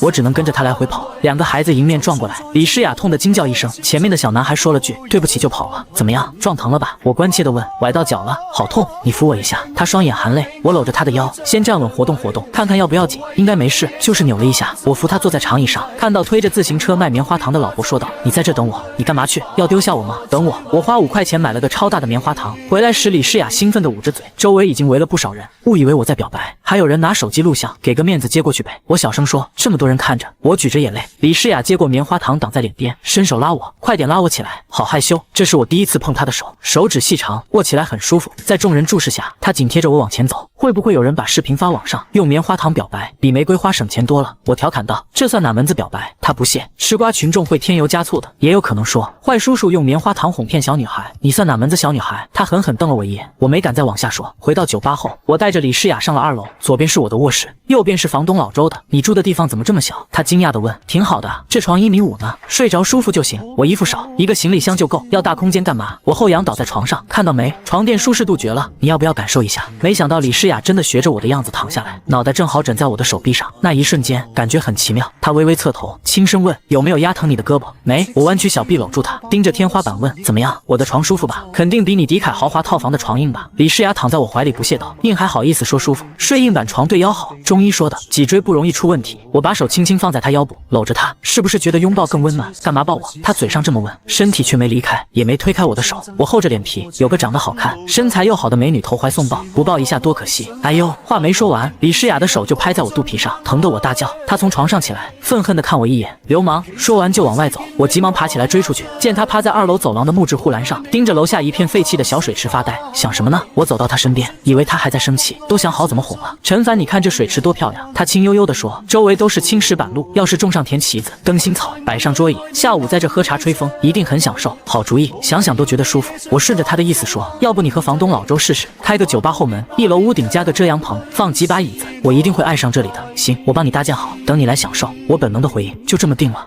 迪凯8楼的空中花园不也这样吗？你怎么不在那享受？那里人太多，都是住店客人，我上班时间去也不好。说的也是，我回去了。李诗雅看着我，有空我再来找你，陪我逛古镇，买棉花糖，我送你。不用了，她只留下2个字，傻瓜。脚步声在楼梯间回荡，我趴在护栏上盯着水池，不会再囚禁我了吧？李诗雅被我说的脸都红了。李佳豪大声说道，你放心，我服了，我是真心佩服杰哥，以后有事您说话。二叔没搭理李佳豪，对我说道，走吧，事解决了，我开车送你回去。我钻进那辆破桑塔纳里面，我很好奇地问道，你真的把他们一群人都放倒了？陈少杰反问道，这有什么难的吗？我突然就不知道该说什么好了。二叔真牛逼，把我送回到市区。二叔问我以后有什么打算，还是继续送外卖吗？我说骑手账号都被封了，这外卖不送也罢，找一份别的工作也能养活自己。临走的时候，仍旧是那句话，让我有事给他打电话。下车之后，我突然有一种从未有过的迷茫感。以前都是起早贪黑的送外卖，希望有一天可以过得没有那么忙。当这一天真的拥有了，我却不知道接下来应该干什么。我蹲坐在滇池春天小区后门的马路牙边，看着这个城市孤独而又冰冷。这时，一只流浪狗缓缓地走过来，围着我转了一圈，然后蹲坐在我身边。素不相识的2个灵魂，享受着同样的一份寂寞。巧的是，林一飞每天都会喂这流浪狗，因为他，我跟林一飞终于摒弃前嫌，闲聊后熟络了许多。第2天7点半醒来，和往常一样寻找外卖服。当我找到之后，才意识到我的骑手账号已经被封了，觉得种上水生植物或许真的很好看。第2天一大早，我就准备出门，房东老周正在打扫1楼。这么早，有新工作了？没有，去斗南花卉市场买点水生植物种子。干嘛突然买这个？昨天和李诗雅发现楼下水池能利用，开个后门，支上遮阳伞摆桌椅，种点植物，下午喝茶多舒服。老周笑呵呵的，我怎么觉得你像情窦初开的小伙子，收到心仪姑娘的暗示就拼命争取？别乱说，他怎么可能看得上我？重要的是你看上他没？看上就主动点，别后悔。我害羞的挠头，我没经验，快去买种子，回来我跟你一起改造。老周的话让我有点热血沸腾，可一想到自己的穷屌丝模样，又心虚起来。这不就是癞蛤蟆想吃天鹅肉吗？但我还是去了，就当是给自己找点事做。第2天刚起床，下楼看到老周已经把遮阳伞支在后门小水池边，鸟蛋、吊床和秋千也摆放整齐，阳光斜照下来，透着清幽。我拿起水壶浇了遍酒吧里的植物。老周的日子过得神仙般，浇花、看书、作画、喝酒。中午，老周煮了面，还握了荷包蛋，我俩正面对面，脚踩长椅吃得香，汤汁溅得四处都是。李诗雅突然来了，你们俩吃的很香吗？她看着我们的模样，忍不住问道，要不要来点？老周随口说，厨房锅里还有，我刚吃过。李诗雅找借口道，去后面看看，参观下我们的小水池。我对她说，老周都布置好了，还有鸟蛋呢。什么鸟蛋？她充满好奇，去了就知道。我笑着说，那鸟蛋是个吊床，舒服得很。李诗雅踩着高跟鞋走到后门，盯着小水池发起呆。怎么样？老周品味还行吧？我站在他身边问。很棒，就是缺了点景观植物。别急，昨天我撒了种子，个把月就能长出来。他翻了个白眼，亏你想得出来，要长到什么时候？买现成的多靠谱。再过几个月入冬，就算昆明暖和，谁还坐这儿？昆明大多人家没空调，冬天屋里比外面冷，我就爱在外面晒太阳。我狡辩道，心里却悄悄记下了他的话。这时李诗雅提议，要不我们在你家县城开个酒店，让叔叔阿姨打理，总比阿姨街边卖烤红薯强。开酒店？我使劲摇头，算了吧，投资太大，小县城流动人口少，没客人再便宜也没用。我知道你是好意，但不能盲目投资。他还要回迪凯上班，临走时他说，明天一早来接你，一起去医院。辞别他，我才猛然想起，亲爹出院的日子我居然忘了。我坐在酒吧靠窗的位置点燃烟，满心茫然，工作没了，日子也陷入了死循环。老周看出我的心事，默默递来一根烟，陪着我沉默。正坐着，秦牧的电话打了过来，带来一个震惊的消息，妞妞的生母找到了，可她已经不在了，是被邓启明杀害的。更让人揪心的是，没过多久，邓启明在看守所自杀了，而党禁的律师立刻提起诉讼，把所有责任都推到了邓启明身上，死无对证。我总感觉不对劲，他是被人逼死的。我对秦牧说，你心里最担心的是李全明那伙人下手会对李诗雅不利吧？秦牧看穿了我的心思，故意打趣我，我却没心思开玩笑，只想尽快确认李诗雅的安全。我给李诗雅打了电话，让她来酒吧，顺便让她和秦牧见了面。两个姑娘聊得很投机，看着李诗雅松弛的笑容，我心里的慌乱竟少了几分。晚上，李诗雅拉着我出去散步，说起邓启明的事，她也认同我的猜测，大概率是李全明做的。党禁掌管迪凯财务，有太多猫腻，李全明不敢不管，让我回迪凯安防部吧。我鼓起勇气说，我担心你，李全明这么丧心病狂，我想在你身边陪着你。李诗雅停下脚步，深情地看我一眼后，突然踮起脚尖，在我脸上亲了一下，红着脸说，傻瓜。那一刻，我的心跳瞬间乱了节拍，所有的茫然和不安仿佛都有了归宿。第二天一早，李诗雅准时来接我，还带了早餐。我们一起去了医院，陈少杰和尹奕华也在，一家人忙前忙后。李诗雅丝毫没有董事长的架子，主动帮着收拾东西。我爸妈看她的眼神满是欢喜。送爸妈回县城的路上，李诗雅一路陪着，到了老家，她又跟着我妈一起打扫卫生、包饺子，忙得不亦乐乎。晚上没地方住，李家豪故意捣乱，把房间占了。李诗雅有些害怕，小声问我，今晚你也住这好不好？我一个人有点怕。我点点头，陪着她住在了县城最好的酒店。那一晚我们同床共枕，却始终守着分寸。她靠在我怀里诉说着迪凯的难处，自己的疲惫。我轻轻搂着她，第一次觉得原来有人陪伴是这样温暖的事。回到昆明后，李诗雅给了我一个意外的惊喜，让我去迪凯企划部当副总监，负责淡季推广方案。起初我很忐忑，怕自己做不好，可她一直鼓励我，陪着我开会讨论，帮我站稳脚跟。工作渐渐步入正轨，我也慢慢走出了之前的低谷。我继续帮秦牧应付着赝品男友的差事，而李诗雅始终在我身边，陪着我成长，陪着我解决所有麻烦。我不再迷茫，也不再逃避，终于鼓起勇气，在一个夕阳西下的傍晚，牵着李诗雅的手，认真地说，诗雅，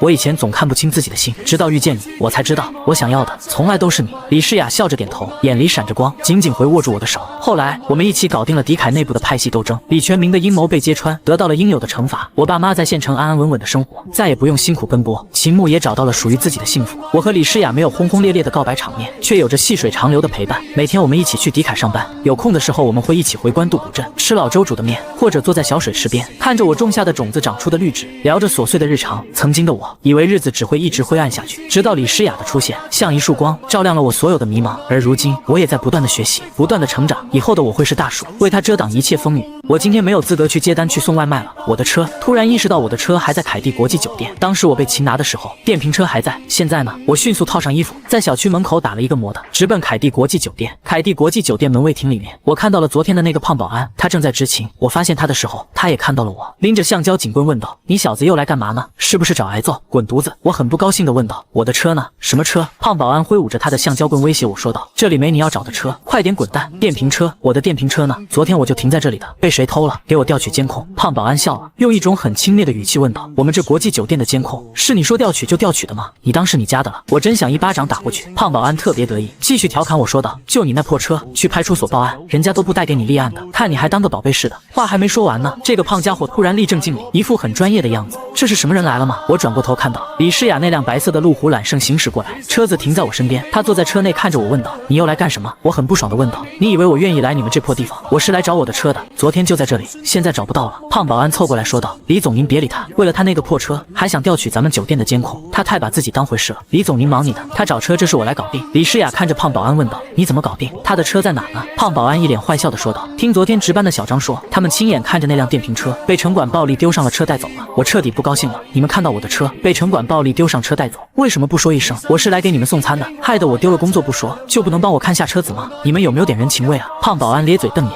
摆出一副幸灾乐祸的样子，还特么唱着说道：“为啥要帮你呢？”行了，李诗雅有点不高兴了，对胖保安说道：“给他刷电梯，带他来我办公室。”说完，他开着车去了停车场。不是吧？胖保安有点懵逼，一脸不理解的说道：“我刚刚是不是听错了？李总让我带你去他的办公室。”李诗雅的办公室在29楼，他的门上挂着总经理3个字，看不出来李诗雅竟然是总经理，年纪轻轻就能爬上这样的职位，真是厉害。李诗雅的办公室就是我见过最豪华的办公场。李诗雅亲自泡了一杯咖啡给我，递给我咖啡的时候问道：“你的电瓶车多少钱？”不知道为什么，我突然很想调戏一下李诗雅，看着她不屑地问道：“钱在你眼里钱是万能的吗？我告诉你，那个电动车我骑了3年了，自打我送外卖那天起，那个电动车就陪着我，经历了那么多风风雨雨，结果给你们公司送餐一次，就让他寿终正寝了，你们良心过得去吗？”李诗雅端着一杯咖啡，靠在自己的写字台上，看着我问道：“你说的这么义正言辞，好像你和电动车的感情很深啊。不过再深也没用，我不可能帮你找城管要电瓶车，不如直接点，你要我赔多少钱吧？除了钱，你能不能说点别的？”李诗雅特别高傲对我说道：“和你这种人品有问题的人，我只能谈钱。我人品有问题吗？人品没问题会偷吃别人的外卖吗？”我很无语，真是不知道说什么好了。李诗雅抬起手腕看了看手表，对我说道：“别浪费时间了，我马上要开个会，你说个数吧，多少钱我赔给你就是了。”我也不知道哪来的倔脾气，我就想和李诗雅较真，大声说道：“我不要钱，我就要我的车，5000够不够？”我没吭气，8000可以了吧？我仍旧没说话，我赔给你1万。李诗雅提高了语气：“这次总可以了吧？”我看着李诗雅问道：“你觉得我是来敲诈勒索的吗？你就真的认为我的人品差到了这个地步吗？别说了，2万，不要的话你就马上滚出我的办公室，以后不要再出现。”我抬起手指了指李诗雅，一边指着她一边向后退，很装逼的丢下一句：“你活得真悲哀，在你的眼里只有钱，你怎么能体会我失去一个伙伴的心痛呢？和你聊情感简直就是浪费我的感情，你好好抱着你的钱，过你的生活吧，再见。”说完我转身就往外走。等一等，李诗雅站在我身后叫住了我，威胁着说道：“你别后悔，我再给你一次机会，给你2万块钱的赔偿。”不需要。说完我就往外走。李诗雅在我背后说道：“那好，算我欠你一个人情，有什么事需要我帮助，在不违反原则的前提下，我一定会把欠你的还给你。记住我的电话。”出了凯蒂国际酒店，我真想狠狠地抽自己耳光，这个逼装的有点大了，2万块钱啊，我干嘛不要呢？非得和她这个女土豪装逼，的确是逼装的很圆满，圆满的代价是痛失2万块钱，我要怎么安慰自己呢？重新获得了李诗雅的电话号码，好吧，只能这么安慰自己了。一边往回走，一边随意的刷着朋友圈，意外的看到刘军发了一条动态，原来今天是他生日。刘军是我高中同学，上高中那会，我和刘军的关系非常好，文科班男生本来就少，按成绩排座位，我们俩又都是在第一排，每次考试，我和刘军的成绩都名列前茅，班里的第1名不是我就是刘军。高中毕业之后，刘军590分考入云南大学，我600多分选择放弃，家里实在拿不出来多余的钱供我读书，再加上父亲的肾病一直需要花钱治疗，我也想着早点打工赚钱补贴家用。4年前刘军来昆明读大学，我来昆明打工，刚刚来的那段时间，我们俩经常凑一起，后来因为彼此交际的圈子不同，联系也就没有起初那么密切了，但是心里的那份感情还在。看到刘军发这条动态，我在下面回复：“哥们生日快乐。”刘军很快给我回了一条微信：“陈凡今晚有空吗？能不能来参加我的生日聚会？咱们快有半年没见了吧？”我回复：“大半年了，你也快毕业了吧？”他说现在已经可以离校了，正在找实习单位。我问他有什么好的意向吗？他回复说：“我在大学读的是专业工商管理，已经拒绝了一些企业的橄榄枝，想要找家酒店做酒店管理的工作。今晚有空过来吧，咱们见面聊。在滇池路，记得带女朋友，让哥们看看你是不是过得很好。如果4年前我也能读大学，那么今天我也能和朋友聊天时，风轻云淡地说，我想找家酒店管理的工作。有些人可以选择自己的人生，而有些人注定只能被选择。女朋友吗？我去哪找女朋友？”这时我突然想到李诗雅，她不是答应我一件事吗？我今天能不能带着李诗雅去吃饭，顺便把李诗雅介绍给刘军？刘军不是想做酒店管理吗？李诗雅是凯蒂国际酒店的总经理，就算不能让刘军进入凯蒂国际酒店，至少起到一个引荐的作用，希望能给刘军提供一点资源。我连忙给李诗雅打了个电话。李诗雅接到我电话的时候，开口就问：“你是后悔了找我要这2万块钱吗？你能不能正常点？”我调侃她问道：“在你眼里，我给你打电话就是为了要钱吗？”哈哈，李诗雅毫不掩饰的大笑起来，问道：“那你是干什么呢？你今天不是答应我一件事吗？只要不违背原则，你都答应。这话是不是你说的？”“对啊，是我说的。你想让我干什么？晚上陪我去参加一个朋友的生日宴会，吃顿饭就行。这个要求不违背原则吧？不过分吧？吃饭。”李诗雅在电话那边惊叫道：“你让我陪你去吃饭？你觉得我时间很多吗？如果你不来，我也不勉强你，至少让我看清楚。”你李诗雅到底是个什么样的人？除了满眼是钱之外，就是说话不算数，来不来你自己看着办。李诗雅估计被我气到了，愤恨地说道：“你等着，晚上我陪你吃这顿饭，吃完你就再也别烦我了，咱们两清了。你得答应我，吃饭的时候不能给我拆台。当然，我也不会对你做什么非分的举动，就以一个朋友的身份出现。”李诗雅爽快地说道 ：“OK， 我懂，晚上见。”搞定李诗雅，我多少有点窃喜。半年不见，今天又是刘军的生日，出门的时候在小卖铺买了一个红包，往里面塞了500块钱。500块对我来说真的不是一笔小数字。想到刘军的朋友可能都是大学生，现在的大学生出手都挺阔气的。我的红包太小，可能会给刘军丢人吧。6点1刻，我来到饭店门口，李诗雅的白色路虎揽胜已经停在这里。看到我出现，她下车向我走过来，竟然穿着一身职业装。我站在门口，上上下下的打量着李诗雅。李诗雅瞪了我一眼，问道：“看什么？你没要求我穿什么衣服，何况我也的确没时间去换。接到你发来的地址，我就从公司赶过来。”我笑道：“看不出来你穿着职业装，显得你蛮有气质的。”这句话又惹来李诗雅一个大大的白眼。我带着李诗雅走进饭店包间，推开门就看到刘军坐在主位上，正和左边的一个男生聊天。包间内大约有10几个人。刘军看到我急忙站了起来，招呼我说道：“陈凡，你终于到了，我们在等你呢，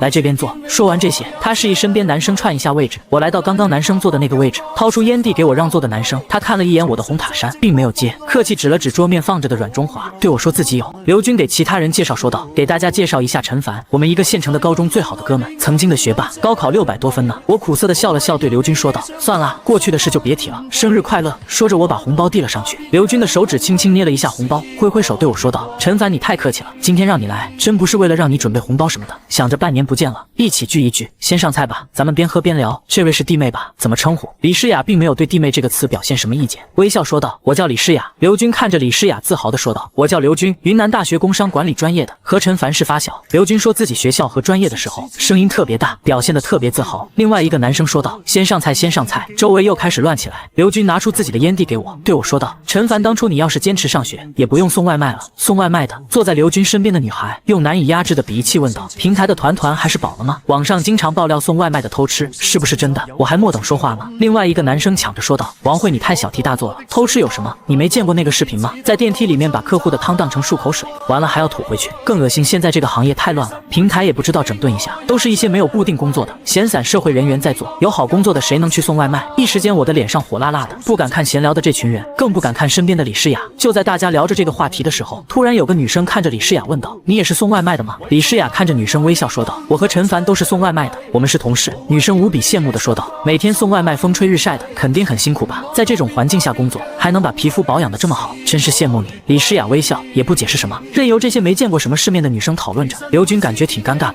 小声安慰我说道：“陈凡，你别往心里去，他们对你没有恶意的，是随便闲聊罢了。”我苦涩地笑了笑，对刘军说道：“没事，我能理解，我不是应付刘军，我是真的能理解。在昆明打拼这几年，我接触过形形色色的人，大学生是一个最无法无天的群体，他们还没走出校园，很少有人懂得察言观色，也很少有人会真正在意身边人的感受，一个个都是天之骄子的模样。”酒过3巡，聊的话题也逐渐多起来。刘军问我：“你爸的病现在怎么样了？能做换肾手术吗？”说起这个话题，我变得格外沉重，端起面前的酒杯，把满满的一杯酒都喝了下去，低声说道：“没什么希望，换个肾好几十万，根本不是我家能承受得起的。再加上换肾也不是有钱就能换的，还要找匹配的。这些年一直在做保守治疗，每周去医院透析，折腾的已经是皮包骨了。”刘军跟着长叹一声，回忆起曾经说道：“当年高考你600多分，为什么就没坚持读大学呢？我记得当时全校还给你举行过一次捐款，那些钱用来给你读书的。”我打断刘军的话说道：“我把钱给我爸看病了，后悔吗？如果当年你上学，现在完全可以有更好的选择。”我摇摇头，点燃刘军递给我的烟，落寞地说道：“再给我选择100次，我还是会把钱拿给我爸看病。你怎么这么不懂事呢？”坐在刘军另一侧的女孩用一种教育我的语气说道：“你应该拿钱读书，像我们一样，先考入一所名牌大学，然后拿到毕业证和学士学位证，这样你出去找工作也多了很多选择，不至于像现在这样。你除了送外卖，你还能干什么？”一直没怎么说话的李诗雅开口说道：“永远不要去评价你不了解的人或事，你说的或许对，但是并不是在任何条件下都是正确的答案。”那个女生不以为然地翻了翻眼睛，刘军阻止她说道：“柳如烟，别说了，陈凡他父亲多年前就生病了，母亲在家照顾病重的父亲，现在全家都靠他一个人在支撑呢。”柳如烟不屑嘟囔了一句，目光短浅。我能说什么？我感觉自己握着酒杯的手都在颤抖了，突然感觉很柔软很暖的一双手搭在了我的手背上。我转过头，看到李诗雅正在看着我，眼神很温柔。柳如烟鄙夷地看了我们一眼，然后问：“刘军，上周我让你投的简历你都投了吗？我已经收到面试的通知了，你呢？有没有收到？”刘军故作神秘地打开手机，送到柳如烟面前，略带兴奋地说道：“你看通知面试的信息，今天中午发来的，明天一早就去，太棒了。”柳如烟特别高兴，抱着刘军就亲了一口，满怀期待的说道：“我相信咱们一定会被这家酒店录取的。”坐在对面的一个女生问道：“你们俩有什么事啊？这么高兴？”柳如烟特别自豪的说道：“我和刘军一起投的简历，现在最心仪的那家酒店通知我们明天去面试，恭喜恭喜！大家一起举杯庆祝一下。学历高就是好，可以选择自己喜欢的行业。刘军为了你拒绝了那么多好的企业，柳如烟你要加油啊！”吃过晚饭，下半场是 KTV 距离有2公里左右的样子。离开餐厅包间的时候，他的那些大学同学走在前面，我和李诗雅走在最后。我低声对李诗雅说道：“吃完饭了，你答应我的事做到了，不用管我了，你走吧。谢谢你信守诺言。”李诗雅轻声问道：“你要去参加他们的下半场吗？”我摇摇头，找个借口溜走吧，没什么共同话题。李诗雅嘟起小嘴对我说道：“你要去什么地方？我送你吧。”走到饭店门口，刘军已经拦下了3个出租车，第一个出租车已经坐了4个人，第二个上了2个人，另外一对情侣正在准备上车，最后剩下5个人。我和李诗雅、刘军和柳如烟，还有个不认识的男生。柳如烟对李诗雅说道：“咱们5个人挤一挤吧，和司机师傅说一下，很快就到了。”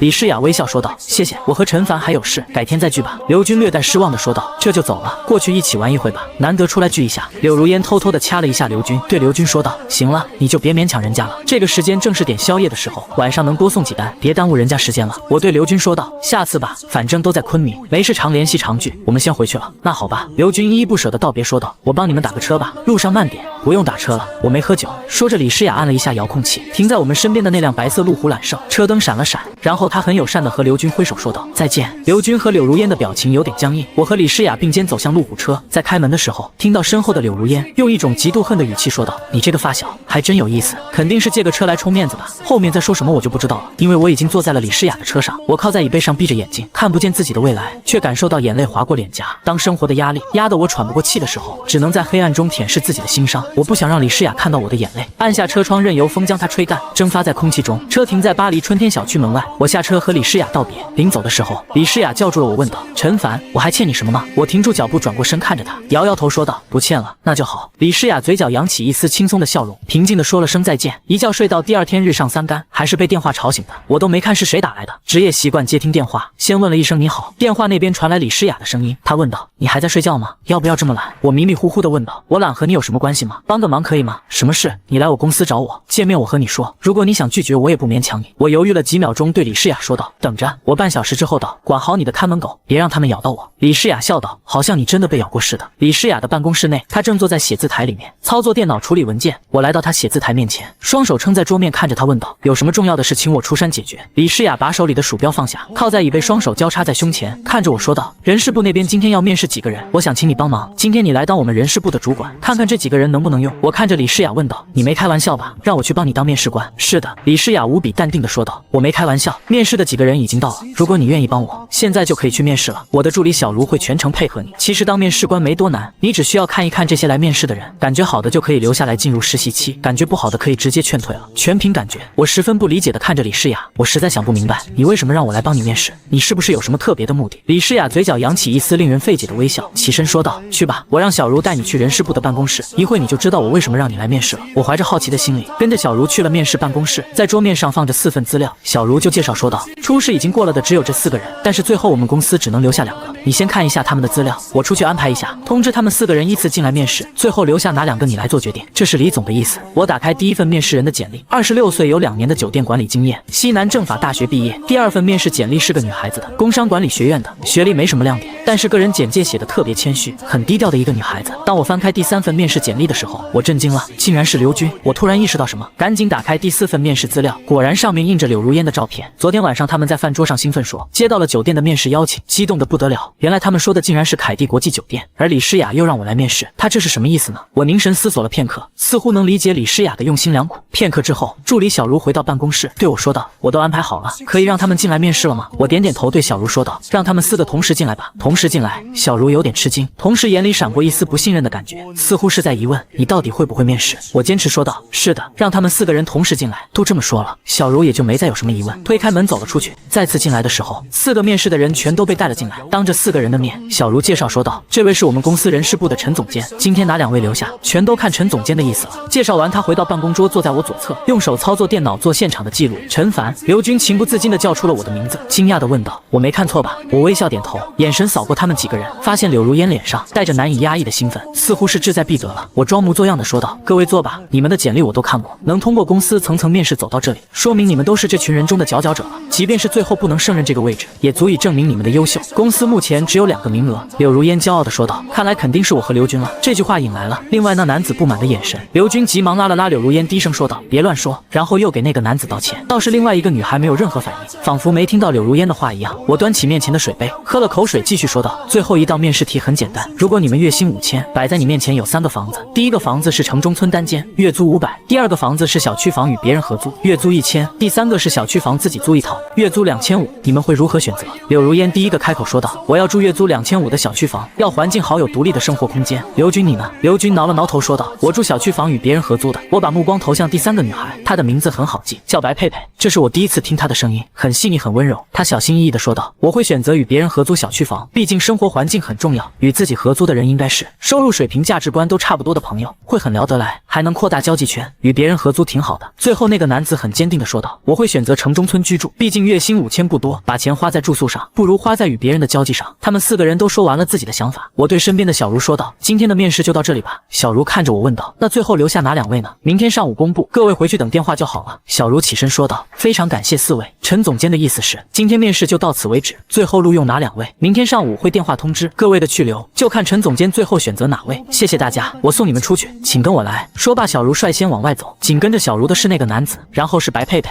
柳如烟见前2个人都出去了，她突然冲到我坐的桌前，一脸兴奋地说道：“陈凡，你不是送外卖的吗？你怎么会在这里？你面试真的是太好了，我和刘军是不是可以准备下周开始上班了？”我嘴角微微上扬，也不知道该怎么说。刘军拉着柳如烟说道：“如烟走了，那个陈凡晚上有时间吗？昨天你走得太早了，都没好好酗酒。你几点下班？我来找你，晚上继续喝呀。”我对刘军说道：“我下班了联系你。”临出门的时候，柳如烟挽着刘军的胳膊，无比自信地说道：“你朋友竟然是凯蒂酒店人事部的总监，你怎么不早点和我说呢？陈凡真是太有本事了，以后要常来往知道吗？”4个人都走出了面试办公室，我坐在椅子上沉思了片刻，起身走向李诗雅的办公室。我进门的时候，李诗雅正盯着电脑看，我甚至听到了自己的声音。看到我进来，李诗雅微笑说道：“不错呀，陈凡，最后的提问很有个性，能从一个简单的住房观看到很多内容。”我皱了皱眉头问道：“你都看到了？”李诗雅把自己的电脑屏幕转过来，对我说道：“我刚刚看的是现场直播，现在正在看第2遍。原来那个办公室有摄像头。”我有点无语了，这是对我的不信任吗？我正要开口说话呢，李诗雅就率先解释说道：“别误会，我们面试的办公室一直都有摄像头，有时候出事和复试的人很多，没办法当时做决定，人事部的人要反复看几次面试录像，最后才能下定夺。”我答应了一声。李诗雅微笑问道：“你觉得最后应该留下哪2个呢？”“白佩佩和刘军。”李诗雅问到：“理由呢？你不留下柳如烟，就不怕你发小刘军和你闹掰了吗？”我习惯性的掏出烟叼在嘴里，在点燃的时候意识到这样做可能不对，毕竟在人家的办公室，又把打火机收了起来。李诗雅开口说道：“没关系，我不介意身边的人抽烟，谢谢。”我点燃烟对李诗雅说道：“我能明白你今天让我来的目的，谢谢你的用心良苦，你对我好，我也不可能对你不负责。柳如烟这个人自视甚高，而且没有什么好的教养，不适合好好培养。白佩佩是个不错的人，无论是简历上还是言语上，表现的都很谦逊，而且这人形象很好，亲和力很高。刘军虽然没什么工作经验，但是他的人生观价值观是很正的。抛开个人关系，我也建议你留下。至于刚刚你问的不留下柳如烟，会不会惹得刘军不开心？我只能说，我不会拿你对我的好去做不利于你公司发展的事，这也是我刚刚没有宣布去留的原因。最后决定用谁，还是你来决定吧。李诗雅靠在椅背上看着我说道：“我今天早上看到简历之后，有点吃惊，竟然有这样巧合的事，所以我打电话让你过来。通过刚刚的面试，你也看出来，从昨天送外卖的身份到今天人事部总监的身份，简单的变换了一下，有些人对你的态度就截然不同。这个社会很现实，而生活在这个社会里的人又很虚伪。我明白你的用心良苦，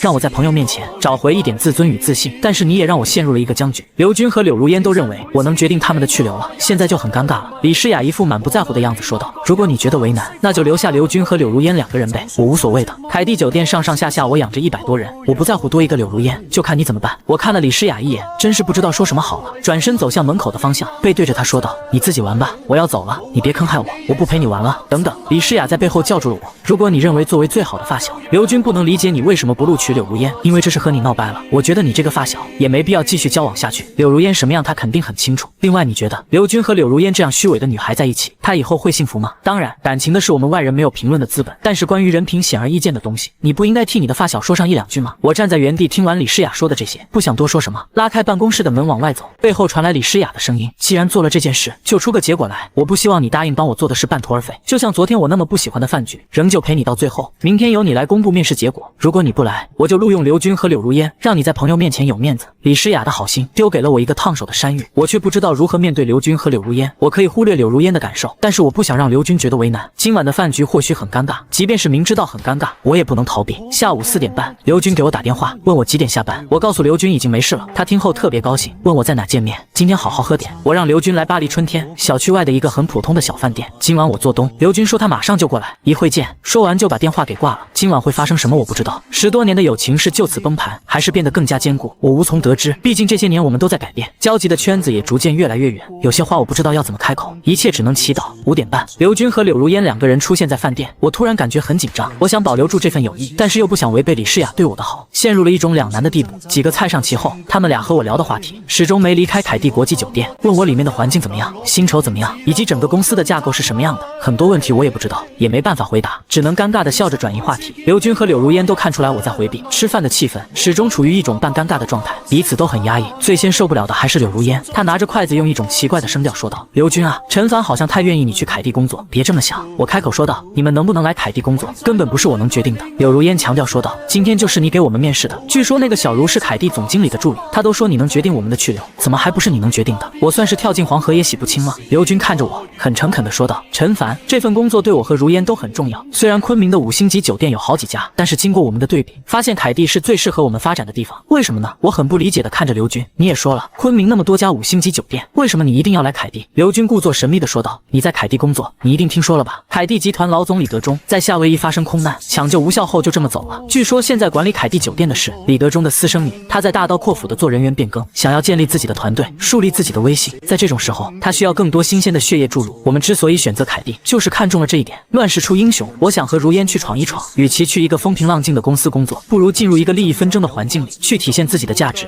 我能理解刘军的想法，这的确是一个表现自己能力的机会，但是我真的不想昧着良心把柳如烟招进去。很委婉的劝告诉说道：“其实安逸的工作环境也挺好，没有那么多的勾心斗角。”陈凡，刘军看着我认真的说道：“如果可以，一定要把我和如烟留下，拜托了。”在席间，我没有给刘军一个明确的答复，只是让刘军和柳如烟回去等电话。回忆起那天在城郊废弃仓库的一幕，李诗雅对李家豪说了一句：“我答应好好照顾你的。”如果我猜的没错，刘军口中的私生女很有可能就是李诗雅。回到家，我走到阳台拨通了李诗雅的电话。李诗雅在电话那边问道：“这么晚了有什么事吗？还是关于招聘的事？”今晚刘军和柳如烟请我吃了顿饭，说了什么你应该也能猜到。我觉得这个玩笑就到此为止吧，再开下去就有点过分了。面试录像给你看了，我相信你心里更清楚应该留下谁。刘军和白佩佩是最合适的，至少我是这么认为的，还得麻烦你把这个误会解除。李诗雅用一种很不满的语气问道：“陈凡，我问你，我答应你的事做得怎样？你让我陪你吃饭，我放下那么重要的会不开就去了。我那么不喜欢饭局，我也陪你做到最后。被人当成送外卖的各种比喻，我也忍着了，因为我答应你的事，我就一定做好。现在是你答应我帮我做一件事，你就打算半途而废了吗？别闹了好吗？”我祈求李诗雅说道：“我知道你是想帮我出口气而已，你的好意我的真心领了。现在这件事已经发生了实质性的转变，这即将伤害到我的友情。”李诗雅态度强势地说道：“你可以选择不伤害，把刘军和柳如烟同时招聘进来，我给你这个权利了，你能不能别这么固执？公司是你的，你在拿自己开玩笑吗？”“没有啊。”电话那边的李诗雅不知道是生气了，还是故意在气我，开口说道：“我这是在报复你对我的饭做了那么恶心的事。明天上午你来我办公室，亲自把录用电话打出去，通知其中的2位来公司人事部登记上班，这样你答应我的事就算做完了。你要承认自己是男的，就别做半途而废的事。”说完，李诗雅就把电话给挂了。我突然有一种上了贼船的感觉，想下都下不去了呢。我躺在床上想着究竟要怎么办，摆在我面前的一道难题，怎么做都是错。次日，李诗雅的办公室内，我特别不喜欢她看我的眼神，带着一种戏谑。桌面上放着一台座机电话，李诗雅隔着茶几坐在我对面，手里捧着一杯咖啡，很享受的样子。而我盯着电话有些纠结。打电话吧，李诗雅看似平静地说道。退一步讲，即便是你现在和刘军、柳如烟说你不是公司的人事部总监，他们也不会相信你，不是吗？我看着李诗雅愤怒地问道。其实一开始你并不是想帮我在人前找回自信，你就是想让我陷入进退两难的地步，对吗？李诗雅嘴巴张了张，眼里闪过一丝失望的深情，不屑一顾地说道：“随便你怎么想吧。”说完，她起身离开会客沙发，回到了自己的写字台前。的确，现在即便是我和刘军、柳如烟说我不是人事部总监，他们也不会相信我。既然如此，还犹豫什么呢？我拿起座机拨通了内线电话，这个电话是直接拨打给小茹的。我握着电话对小茹说道：“通知刘军他被录用了，周一来公司报道。”好的。小茹在电话那边问道：“那第2位是谁呢？第2位是谁？”我感觉到自己拿着电话的手在颤抖，而另一边李诗雅的目光就没离开过我。喂，小茹在电话那边问道：“陈总监，另外一个要留下谁呢？”第2个留下。柳如烟的名字几次到嘴边，我都没能说出口。电话那边再次传来小茹的声音，提醒我说道：“陈总监您说。”我听着呢。白佩佩说出这3个字的时候，我有一种如释重负的感觉，发现自己整个背全都是汗。我知道了，这就打电话通知刘军和白佩佩，周一来人事部报道。没事，我先挂了。率先放下电话的是我，我靠在沙发上仰头看着天花板，听到李诗雅的脚步声由远及近，她再次坐在了我面前的沙发上，对我说道：“陈凡，谢谢你。其实这是我对你的一个考验。呵呵，我干笑了2声。考验我什么？别找出那些不切实际的理由来安慰我。我不是3岁小孩子，你做这些不过是想报复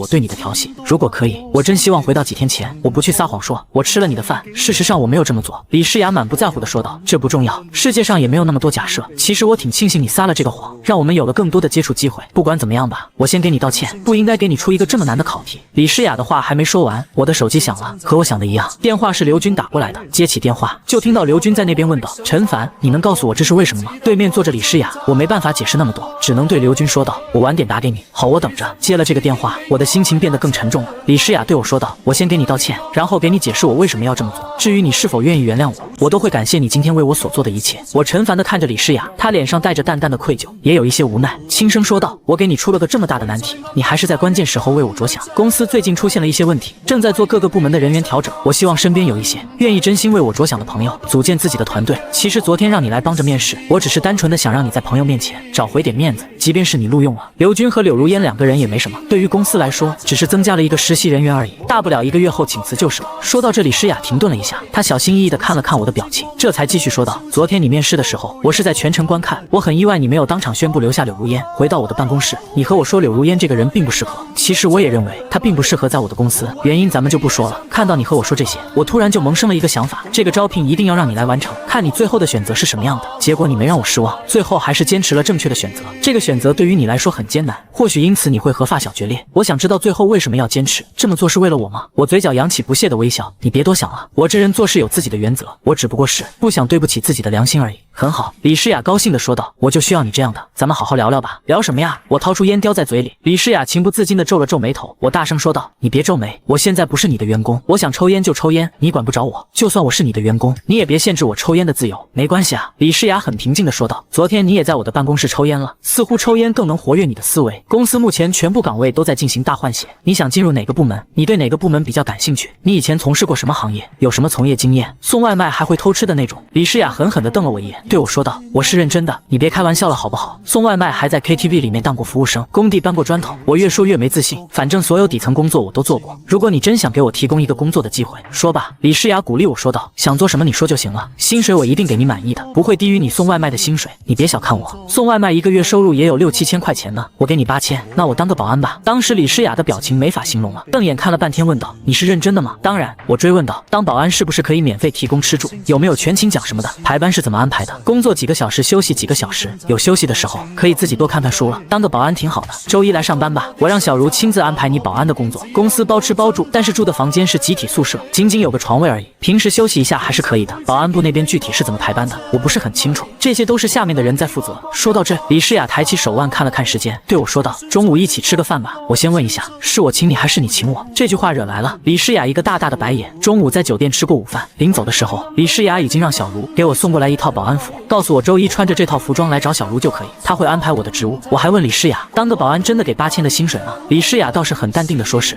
回到家，我在卧室里面换上保安服，对着镜子怎么看都觉得格外精神。就在我自我陶醉的时候，刘军的电话又打了过来。我跟他解释了李诗雅的背景后，他也都明白了。周一早上8点，我穿着保安服找到小茹，他打量了我一番后还夸我帅，但我却表示很 low。要是我负责服装的话，肯定让所有执勤保安穿部队作战服，那才叫帅。不料他却笑道，让我上任后就可以去换保安部的服装。接着他带我来到2楼安防部，他直接敲开副部长办公室的门，里面的人头都没抬就呵斥我们出去敲门重进。小茹淡淡的一句，曹部长，没打扰你玩游戏吧？瞬间让他慌张的收起手机起身。小茹给我跟曹部长都介绍了一下，让他务必配合我这个新部长的工作。认识一番后，小茹带我来到另外一间办公室，这个办公室宽敞又整洁，我做梦都没想到，前几天还是个外卖员的我，今天就有了自己的专属办公室。小茹递来钥匙，安防部交给你了，工作有困难直接联系我，一会儿让曹部长送份资料过来。这工作琐事多，你要加油哦，我一定不辜负你和李诗雅的信任，祝你工作愉快。不料我屁股都还没坐热，敲门声就响起，门口保安语气嚣张，部长，外面客人闹事，麻烦您过来处理一下。客人闹事不该找大堂经理吗？迪凯国际酒店的客人闹事，要我们安防部负责。保安叼烟不耐烦道，他们开车堵了停车场大门，曹部长在那儿等着，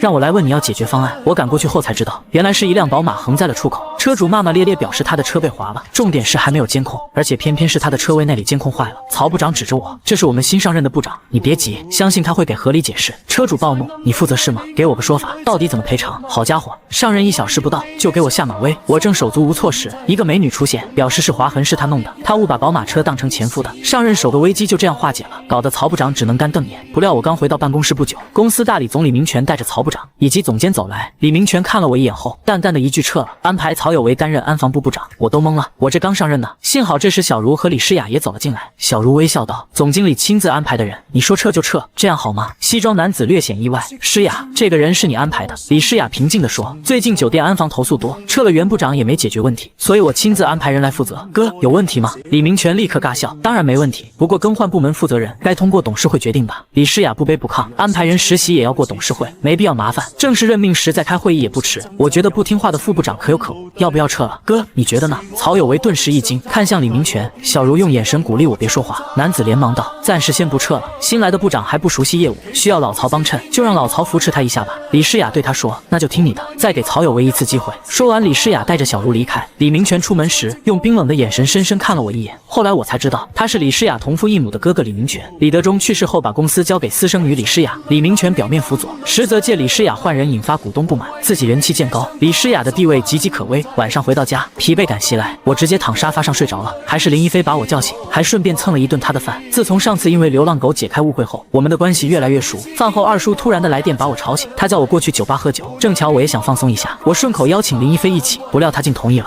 二叔带我走进酒吧卡座，里面还有3男1女，都是30岁左右，女子身材姣好。陈少杰介绍：“这几位你都叫哥，这位是华姐。”我端起酒杯敬3位哥哥。华姐，还有我二叔，你二叔。尹一华疑惑：“谁是你二叔？”陈少杰啊，他让我叫你们哥，这便宜我可不能让你们白占，得多陪你们喝几杯。众人哄笑。尹一华对陈少杰说：“你真损，你这侄子比你有意思。小兄弟，姐陪你喝一杯。”闲聊中得知，这几人都是健身会所教练，陈少杰在那教散打，大家喝酒随意，不刻意劝酒。我很喜欢这种氛围。正聊得开心，李家豪突然出现，他拿起桌上一瓶啤酒一饮而尽，喘着气对陈少杰说：“杰哥，300个俯卧撑我做完了。”我愣住了。李家豪又拿起一瓶啤酒对我道：“哥们，我给你道歉，不打不相识，这瓶我干了，你随意。”说完仰头就喝。我看向二叔，他淡淡一笑：“我的会员跟我学散打。”对，李家豪又吹了一瓶。我没服过谁，就服杰哥，以前都是误会，你别往心里去，过去的事就过去了，都是爷们。我往林一飞身边挪了挪，端起酒杯：“我敬你一杯。”李家豪豪爽地喝完第3瓶。闲聊时我问他在迪凯哪个部门工作，他摇摇头：“我不喜欢在迪凯，我姐也不让我去。”为什么？迪凯不是你家的吗？你姐是董事长兼总经理啊。李家豪轻叹：“不怕你看不起，我从小到大一事无成，高中没毕业就辍学混社会，还骂我妈。后来我妈去世，才告诉我们姐弟父亲是李德忠，他对我们挺好，给了不少钱。今年年初他意外去世，把迪凯股份分成3份，我姐、我还有同父异母的哥哥李明全各1份，却让我姐当董事长。他让我去帮忙，可我工作1周就发现公司里的人都不友善，我懒散惯了，还成了别人攻击我姐的理由，我干脆辞职了。他越说越激动，拎起啤酒瓶：“你是不是觉得我特别没用？”我和他碰了碰杯：“别这么想，你受不了尔虞我诈，说明你性格单纯，交朋友我更愿意交你这样的，我没啥优点但重情义。”李家豪拍着胸脯：“咱不打不相识，以后你有事尽管开口，我要是含糊就是你孙子。”干杯！喝完酒，我告诉他，我被你姐安排去迪凯安防部工作了，安防部当保安，我姐也太不够意思了。我今晚就跟他说，给你换个部门，是我自己选的，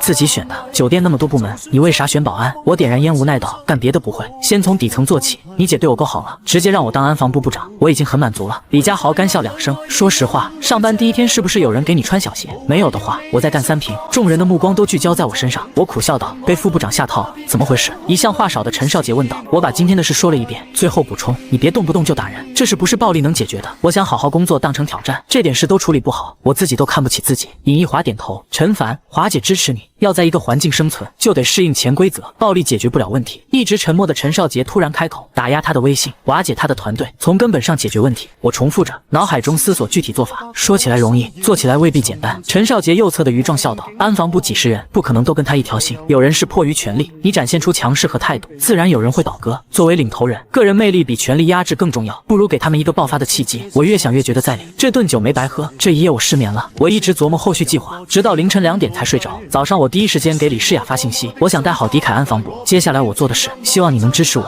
消息发出去，直到我到公司都没收到回应，心里难免有些发虚，但开工没有回头箭。在一场简单的会议后，果然不出所料，并不是所有人都跟曹部长同心。那天值班监控出问题的小伙子，直接被我开除。为此，曹有为跟我大吵一架。没多久，人事部的人来找我，李明全不同意开除那个保安，幸好刘小茹适时出现，对人事部的人说，李总让我转告，这是听安防部领导安排，人事部的人面露难色。我回去跟总监说。他离开后，刘小茹笑道：“你也看出来了，这不仅是开除保安，更是背后势力的较量。”我深吸一口气，我懂，上任就排除一己见团队，动作太快容易遭反感，但我支持你。刘小茹的电话突然响了，她接起后只说几句便挂断。这是闹大了，董事会要借题发挥，为难诗雅，他让你准备好，他需要你，怎么回事？我问刘小茹，是我给诗雅惹麻烦了，他需要我做什么？刘小茹解释，李明权不满你上任就辞退老员工，趁机召开董事会，想弹劾诗雅。下午2点开会，这是因你而起，你必须到场，能不能力挽狂澜就看你了。我有些紧张，股东们只想公司盈利，你只要能说服大多数人支持你，诗雅就没事。刘小茹说道，一旦失败，李明权会趁机推选新的总经理甚至董事长，诗雅不能失去狄凯的控制权。我懂了，我深吸一口气，我现在准备，随时等通知。刘小茹走后，我去国防路买作战服，选了1000多块轻薄透气的款式，穿起来像特种兵。29楼会议室，我刚进去，一个股东不满地问李诗雅，这人这么年轻靠谱吗？一位年长的股东开口，迟到得有理由，既然开会是为了他，我们倒要听听你到底做了什么。李明权叹息道，也没什么，就是上任第2天就辞退老员工，诗雅用人有欠缺，还大搞裁员，我担心狄凯的未来，所以想探讨公司发展，重新推选总经理。这话再明显不过，他就是要弹劾李诗雅。李明权话音刚落，一位股东开口，我投资是为了赚钱，谁有能力我就挺谁。说得好。另一位股东附和，狄凯不是李家独有的，我们遵从老董事长遗言，但更支持能者，不管是李诗雅、李明权还是其他人，能让大家心服口服，我就支持。谢谢大家。李诗雅说道，我更换安防部负责人，是因为近期投诉过多。陈部长，和大家说说你的看法。我走到李诗雅身旁的空位，环视众人。中午我自费去国防路买了这身装备，我认为保安形象代表酒店形象，现在的保安穿着衬衫西裤，懒懒散散，和狄凯不配。我计划让所有保安换上作战服，参与日常训练，我会以身作则，带领大家锻炼，树立好形象。至于开除老职员，事情是这样的，我简要说明昨天的情况。一个连监控都看不好的人，没必要留在安防部，我要打造精英团队，杜绝混吃等死的情况，希望各位给我支持，我有信心带好安防部，谢谢大家。话音刚落，一位老者率先鼓掌，李家豪紧随其后，其他人也跟着拍手。接着我对众人说，对不起，我先失陪一下，接着便离开会议室，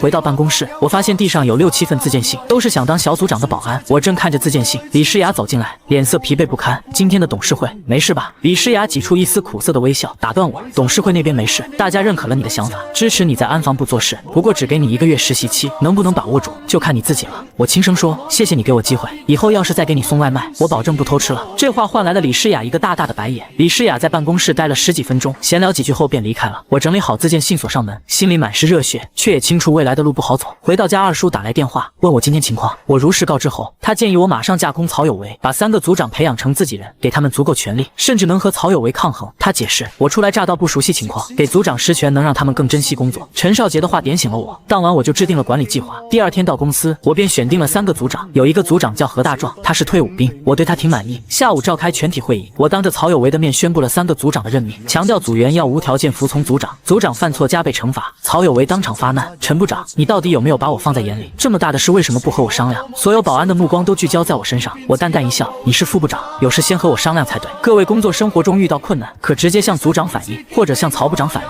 如果他们都解决不了，也可以由组长报给我解决。今天会议到此结束，散会。曹有为气得脸色发青。之后我去找刘小茹申请定做服装的费用，他告诉我需要走财务流程，批下来后，我去国防路和老板谈采购。隔天军用品店老板亲自带着店员送了过来，清点完货，我随口请他到办公室坐，他没客气，跟着我进门后，竟然把门锁上了。大白天2个男人锁门，他不会是同性恋吧？我正怀疑他是不是同性恋，他就从兜里掏出一个信封，放在桌上，讪笑道：“陈总，这个您收下。”这是什么？军用品店老板笑着说：“陈总监，行情就是这样，店小利薄，以后还请您多多照顾。下次开票价格高点，我还能给您更多提点。”打开信封，里面是1沓100元大钞，我难免心动。父亲每周透析需要钱，以前送外卖起早贪黑，没想到赚钱能这么轻松，可内心又在挣扎。一个声音让我收下，这是行业潜规则；另一个声音提醒我，李诗雅知道了会失望。纠结许久，我决定把钱上缴财务，取得信任远比这1万块更有价值。正要出门，小组长何大壮来电说一组已在酒店后空地集合，准备开始第1次训练。我承诺过会参与，便把信封随手放进抽屉，穿好作战服赶了过去。跟着一起训练了半小时后，我拖着疲惫的身体回到办公室，点上一根红塔山，刚吸一口就觉得不对劲，拉开抽屉，装钱的信封不见了。我反复检查2个抽屉，都没有信封的踪影。办公室门锁没坏，窗外有防盗网，唯一可能是有人也有办公室钥匙。脊背发凉的我立刻联系何大壮，让他查监控，看看这半小时谁进过办公室。可会议室的摄像头早在几个月前就被保安用泡泡糖粘住了。这半小时有6、7个人进过会议室，他们都有嫌疑。这时李诗雅发来一段微信视频，点开后我头皮发麻。视频里正是军用品店老板给我信封的全过程，连对话都清晰可见。我的办公室竟然被装了监控，而我全然不知。更可怕的是刘小茹的电话，她愤恨道：“你太过分了！上任3 3天就收回扣，就算要收，能不能注意安全？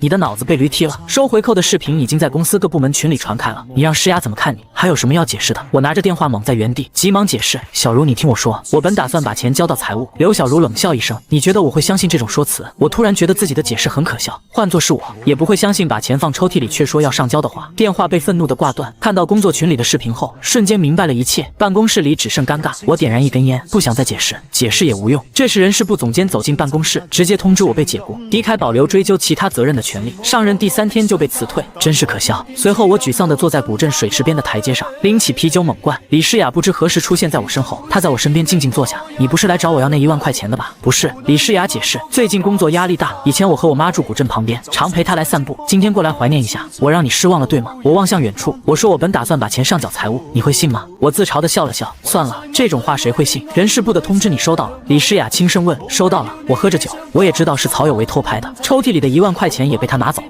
他回答得很平静。我也知道他交到了法务部。我笑了，是要起诉我贪污受贿。陈凡，李诗雅安慰道，我都懂，你也想开点。我自嘲道，多有戏剧性。空降安防部当负责人，满怀壮志想要做好，结果第3天就因受贿被辞退。我知道是曹有为算计我，谁让我挡了他的路？我以为能有一番作为，结果把自己玩死了。或许吧。李诗雅低声说，你太年轻了，我本想让你有份好工作，没想到会这样。我起身道，这事不怪你，怪我太天真。今晚谢谢你替我解围。说完，我拎着半瓶啤酒，晃晃悠悠向出口走去。我突然想逃离这座城市，却不知该去往何方。我在外面走着走着，一个6、7岁的小女孩走到我面前，见她可爱，闲来也无事，我买了她的鲜花，跟她聊了起来。跟她一起的还有她外婆。跟老太太一番交流后得知，她女儿女婿多年前来昆明打工后失联，她带着3岁的妞妞来昆寻找，至今已有3年。他们睡过大街小巷，后来被花田主任收留，住在土房里看田，靠捡发货剩下的鲜花摆摊为生计。小女孩很乖很懂事，和祖孙俩聊到很晚。我觉得他们好可怜，自己跟他们比，还有什么理由这么悲观？我留下了他们的联系方式，打算力所能及内帮他们。回家后，林一飞沮丧地坐在沙发上，原来他辞职了，他受不了职场领导的潜规则。我拿出妞妞的照片给他看，跟他说了他们的故事，他心有所触，要跟我一起帮助妞妞他们。随之李家豪来电，陈凡你在哪？马上来金悦健身会所，我和你二叔都在这，有什么事见面说，快来。他调侃道，就是我二哥陈少杰，变相占我便宜。电话在哄笑声中挂断，我换车赶到健身会所。休息区里，陈少杰闷头抽烟，上次酒吧的几人在闲聊，陈少杰碾灭烟头教训我，你被人坑怎么不和我说？我跟你说过多少次，有事就打电话。我不敢反驳，面子有些挂不住。尹一华打圆场，少杰少说几句，陈凡是不想给你添麻烦。陈少杰不再训斥，拨通电话说，你上来吧。很快一个男子走进来，李家豪骂道，你个玩意过来了，别生气。我也没想到会闹成这样。男子讪笑道歉，我抬头一看，竟是国防路军用品店的老板。他看到我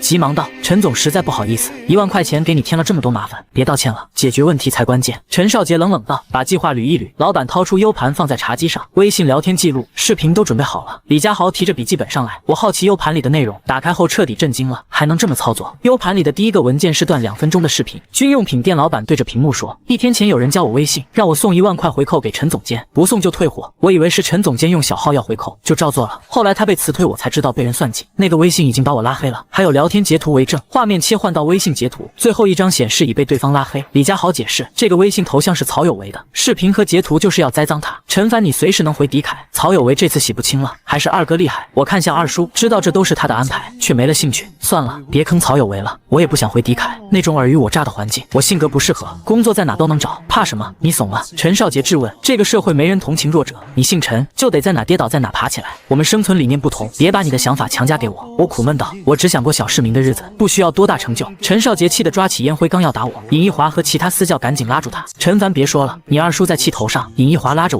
我带你去吃午饭，你还没吃吧？快走，一会儿拉不住二哥了。李家豪催促，我被尹一华拉到一家小馆子，午饭吃得很沉闷。道别时，尹一华问我是否真的不回狄凯，我干脆回答暂时不考虑。随后李家豪来电，他说所有证据都找好了，你怕什么？我不是怕，就是不喜欢那种环境。你愿意被人误会，愿意我姐一直怀疑你。他认真道，你收了1万块是事实，说要上交财务，谁会信？我姐没争辩，只是觉得1万块无所谓。她心里怎么想的你根本不知道。我愣住了，我从未想过这层。我姐挺难的，狄凯股东多，她和我哥明争暗斗，身边需要信得过的人。李家豪继续道，你好好想想，我随时等你消息。曹有为必须除掉，他是我姐的威胁。我没接话，只说想缓几天，弄清楚自己想要什么生活。傍晚，我跟林一飞带着印有妞妞祖孙俩的传单，找到妞妞和外婆。我们商量后的意思是，帮卖花只能帮一时，主要还是帮他们寻亲才是重点。林一飞蹲下来给妞妞递传单，妞妞，今晚我们送花，告诉路人鲜花不要钱，只希望他们看看传单，拍照发朋友圈，再给你拍张照，明白了吗？妞妞重重点头。经过1晚的努力后，效果显而易见。好心的路人们自发地转发了朋友圈，拍了妞妞祖孙俩的视频发到网上，还有很多好心人自发的要给妞妞捐款。由于老人没有智能机，林一飞代收了3000元，结束后取出给了外婆。我们憧憬妞妞和父母相遇的那一刻，但是等来却是惊天噩耗。一个本地生活的自媒体公众号发表了一篇文章，一口咬定是林一飞收买了妞妞和老人，趁机骗钱。由于是林一飞代收的钱，视频也拍到了他的脸，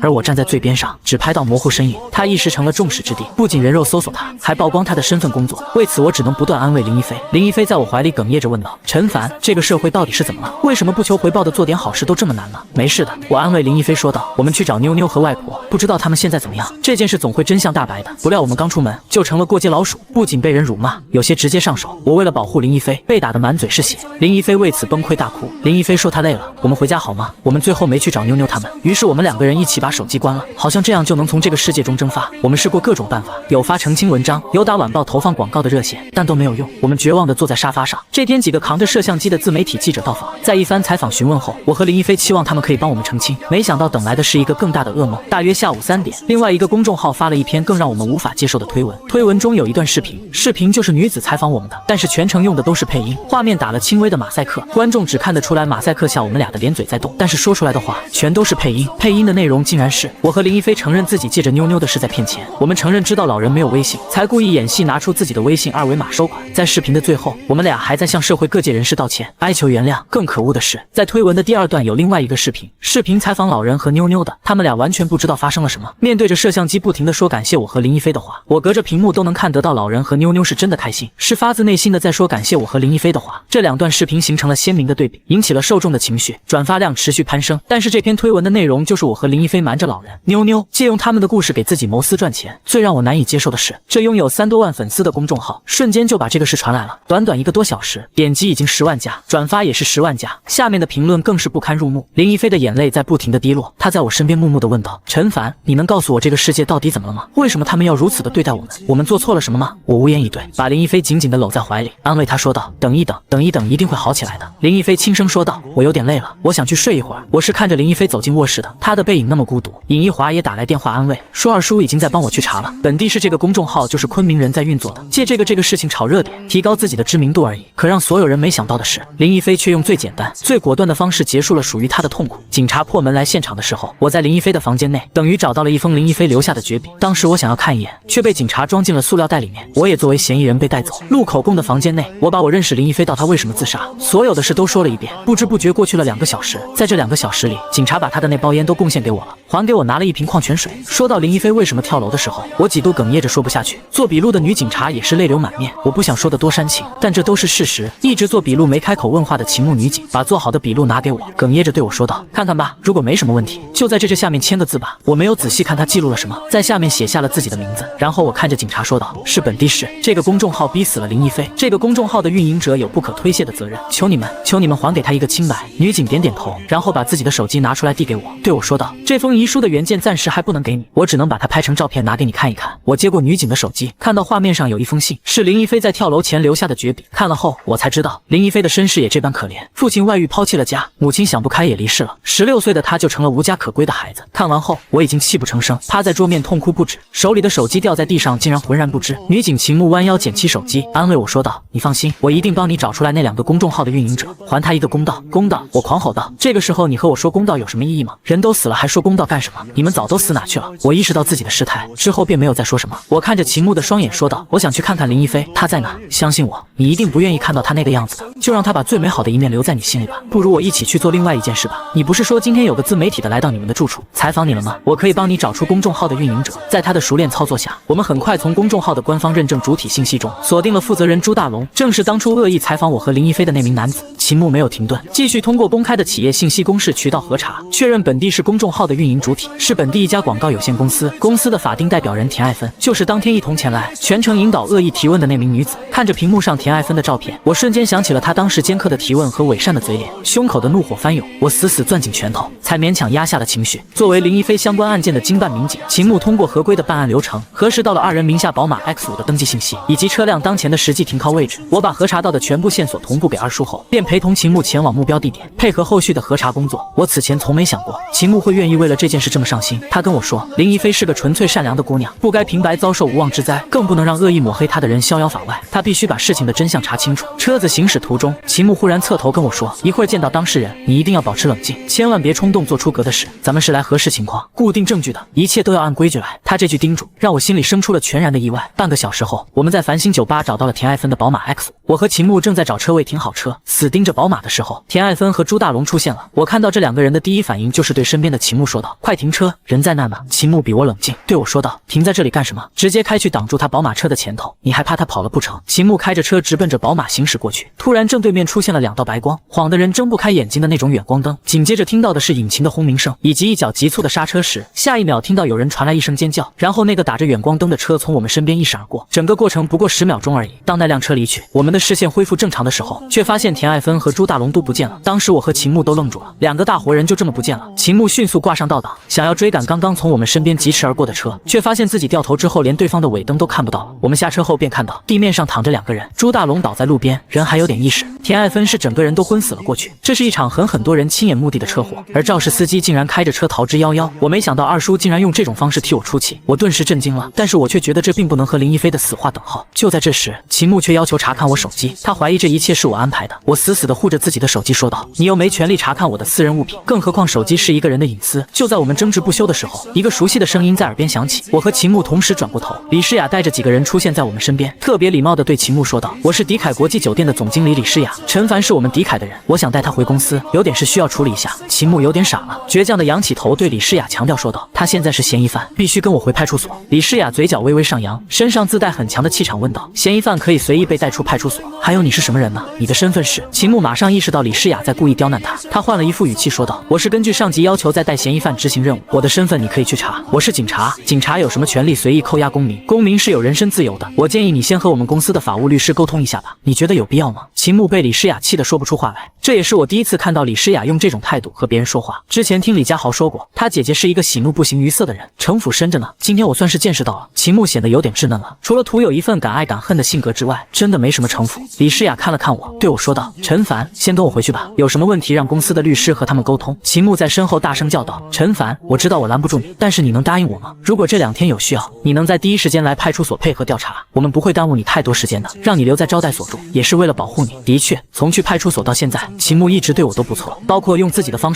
法查到朱大龙他们的行踪。我看着秦牧点头说道：“你放心，需要我配合的时候打电话给我，我随叫随到。”上车之后，我才发现李佳豪正在充当司机，副驾驶上坐着刘小茹，李诗雅和我坐在了后排。看到我上车，李佳豪把头伸过来，特别兴奋地说道：“陈凡，没想到吧？”“什么意思？”“当然是二哥做的事啊，我都没想到二哥做事这么干净利落，我还想着怎么暴打他一顿呢，没想到啊。”“开车吧。”李诗雅对李佳豪说道，“送我们俩过去。”我和陈凡单独聊聊。酒店豪华套房内，偌大的房间内只剩下我和李诗雅。李诗雅把一杯白开水放在了我面前，先喝点水吧。这几天发生的事我都有听说，我会动用一切关系，想办法帮你澄清事实，不重要了。我看着窗外对李诗雅说道，就算所有人都意识到自己错了，但是对于林一菲来说已经没有挽救的可能了。我苦涩地笑了笑，我已经把很多事都看淡了，别人的误解又能怎么样？李诗雅听了我的话对我说道：“陈凡，你别这个样子，我知道你现在内心很痛苦，换作是我也会很伤心难过的，振作起来吧。我也不知道要怎么劝你，但是不管怎么说，我都会尽自己的努力帮你的。”我看着李诗雅问道：“你为什么要帮我？我们只是萍水相逢的朋友而已。”李诗雅摇摇头，看着我说道：“我也不知道，可能是有一种很熟悉的感觉吧。今晚你就在这里休息吧，明天一大早我还有个会要开，你早点睡。”看着李诗雅走出房间，拿出手机把自己和二叔的微信给删除了几条，躺尸在床上想要早点睡着，却发现自己根本睡不着，于是觉得回家算了。回去才发现林一菲的房间被贴了封条，我在厨房找了袋大米装进奶锅，插了3根烟摆在他门前。深夜秦牧打来电话，朱大龙报案怀疑车祸是我做的，需要我回去配合调查。我冷笑，他出事时我在你车上，开车的是你，这还要调查？秦牧按照执法规范严肃向我告知，目前朱大龙与田爱芬的案件有多处疑点与你相关，请你配合公安机关的调查工作，请你主动前往北市区派出所接受询问，否则我们将依法对你进行传唤。抵达派出所后，北市区派出所的2位办案民警在秦牧的陪同下，按规定在询问室向我核实情况，全程同步录音录像并制作询问笔录。针对朱大龙提出的我对其进行人身威胁的指控，我当场予以否认，强压着情绪陈述，我从未对他进行过任何人身威胁。他和田爱芬恶意编造虚假信息，恶意采访剪辑，导致受害人林一菲不堪网络暴力跳楼身亡，他们的所作所为本身就已经触犯了法律底线。我完整还原了整件事的来龙去脉，最后补充道：如如今发生的事是他们作恶多端应有的后果。秦牧作为案件关联的经办民警，依法出具了客观证词，我可以出具完整的不在场证明。案发时间段，当事人陈凡全程与我一同乘车，车辆行车记录仪、道路卡口监控均可佐证，不具备案发时间的作案条件。当天我是前往北市区开展案件走访工作，当事人随行，途中偶遇朱大龙等人，不存在刻意前往的情况。案件侦办必须以客观证据为核心，不存在任何迷信说法的可能性。办案民警听完证词后，依法向我告知，目前你仍存在相关作案动机，我们暂不排除你指使他人作案的嫌疑。后续案件侦办过程中，你必须随时配合公安机关的调查工作。我当即回应，我明白，我会全程配合所有调查工作。问询结束后，我请秦牧吃了夜宵，席间我们聊了很多。我由衷的觉得他是个很有原则也很有温度的民警，哪怕按办案逻辑，他本该对我保持最高的怀疑度，却依然坚守客观公正的原则，用证据帮我澄清了核心嫌疑。结束夜宵后，秦牧安排我住在招待所。第二天，秦牧急促的砸门声把我吵醒。昨晚我们把林一飞的绝笔发到网上，今天时报也报道了，省市电视台都关注这事，你准备好面对记者？妞妞和外婆也来了，妞妞和外婆都很伤心，看到我后就一直哭。之后外婆拿着身份证跪在媒体面前，把我跟林一飞帮他们的来龙去脉都说了一遍。此事终于真相大白，由于联系不上林一飞的父亲以及亲人，他的葬礼由公安部门帮忙举办，骨灰本想寄存在火化场，我实在买不起墓地，最后妞妞外婆把他葬在老家祖坟，认他做了孙女。3天后，秦牧约我见面，告诉我田爱芬没抢救过来死了。他再次闻此事跟我有无关系。我故作镇定反驳，我对你们的询问方式有异议，这不符合正常的执法流程。秦牧神色严肃，语气不带半分波澜。现在正式告知你，涉案车辆的全程行驶轨迹，我们已经通过技术手段全部固定，顺着这条线索开展侦查，我们很快就能精准锁定涉案驾驶员。话音落下，他合上案卷，起身走出了办公区。我纠结要不要通知二叔跑路，又怕秦牧是在诈我，思来想去，还是决定去健身会所当面找他。我把田爱芬死在医院的消息说了下，他异常淡定，我压低声音让他出去躲几天。二叔沉默不语，我提醒道，我已经被怀疑了，警察可能顺藤摸瓜找到你。他点燃烟，坐在休息区低头沉默，看得出来也有些害怕，毕竟出了人命。你是怎么被怀疑上的？他问道。我给你打电话报告田爱芬的行踪，被秦牧查到了，他怀疑我泄露位置，那天晚上就想查我手机，幸好李诗雅及时出现。今天他找我说田爱芬死了，让我转告司机躲一躲，监控已经查到车辆轨迹了。二叔抬头盯着我，眼里满是不解，他不知道是你，只是提醒我转告。二叔抽完烟起身说道，别担心，最多是肇事逃逸，判不了死刑，能不能查到我还不一定。我拆穿他，其实你知道迟早会查到你，对不对？他看了我一眼，别瞎操心了，赶紧找份稳当的工作，多赚点钱给你爸看病。我前天给家里打了5000块，我要是真进去了，赚钱的重担就全落在你身上了。看着他故作轻松的背影，我突然涌起想哭的冲动。生活从未对谁温柔，可我们还是得咬着牙撑下去，忍着。莫少杰低声命令我，像个爷们，动不动红眼睛有意思吗？那辆桑塔纳是套牌，我还戴了面罩，能不能查到我，全看那个叫秦牧的小女警会不会告密。我抬头问，他很重要，目前只有他能联想到你透露行踪给我。二叔冷静分析，你觉得他追查下来的可能性有多大？我不知道。我点燃烟，低头吸了一口，认识没多久，但能感觉到他有正义感，心直口快。二叔沉默片刻，起身道，去忙你的吧，有空多给爸妈打电话。他说的云淡风轻，可我总觉得像在交代后事。这天我接到警局秦牧的电话，说是妞妞的父亲找到了，但坏消息是他不愿承认妞妞是自己女儿，妞妞母亲还在失踪，我们已经通知他们来所里见面。我担心场面会不愉快，不太愉快，你有空就过来一趟吧，毕竟你功劳最大。半小时后，我到了派出所，门口停着一辆骚红色宝马 X6。秦牧介绍，这是邓启明的车，他就是妞妞的父亲，开宝马 X6的人怎么能让女儿受这种罪？一言难尽，政委正在给他做思想工作。秦牧说道，接妞妞和外婆的同事快到了，咱们去所长办公室等。让我们没想到的是，妞妞和外婆到来后，邓启明却异常冷漠。老人看着邓启明，翠兰呢？翠兰她在哪？邓启明轻叹，妈，翠兰3年前就和我离婚了，这些您不知道吗？老人彻底傻了，在场的我们也都很吃惊。邓启明沉着脸继续说，3年前我们协议离婚，翠兰要了妞妞的抚养权，她掏出离婚证放在桌上，离婚后我们就没联系了。我以为她带着你和妞妞过得很好，没想到她抽了张纸，擦了擦眼角，怎么会这样？老人神情呆滞，反复念叨着，翠兰到底去哪了？怎么3年都没有一点消息？之后邓启明带走了妞妞，随之外婆也离开了。中午李诗雅突然约我吃饭，她表示想跟我聊聊她弟的事情。李诗雅拿起红酒倒酒，看似不经意地问，陈少杰是你家亲戚，你叫他二叔，他是我爷爷的养子，就是你清楚他平时都在干什么吗？我突然意识到他大概知道了什么，联想到车祸当晚他和李家豪恰好出现，这真的只是巧合吗？我舒了口气，看着李诗雅，你想聊什么？直接说吧。其实也没什么，就是想了解下陈少杰。李诗雅淡淡一笑，我和家豪父母走得早，我对他关心不够，他现在跟陈少杰走得近，我想侧面了解下他的人品。我沉默几秒，你放心，陈少杰人品没问题，就是江湖气息浓了点。李诗雅端起酒杯和我碰了下，看似不经意地问，陈少杰是不是坐过牢？因为什么？不会是开车撞过人吧？这句话戳中了我最紧绷的神经，我盯着他的眼睛，他也毫不避讳地回望，眼神像在逼我坦白。我掏出烟点燃，借着动作喘息，没错，他坐过牢，还不止一次。上学时就是派出所常客，前几年打架判了6个月，没听说过他因车祸坐牢。吃点东西。李诗雅适时转移话题，这家的烤鱼很有味道。他顿了顿又说，嘉豪是我唯一的亲人，我不希望他犯事，你能不能跟陈少杰说说，做事别带着嘉豪。我懂。我低着头，不想看他的脸，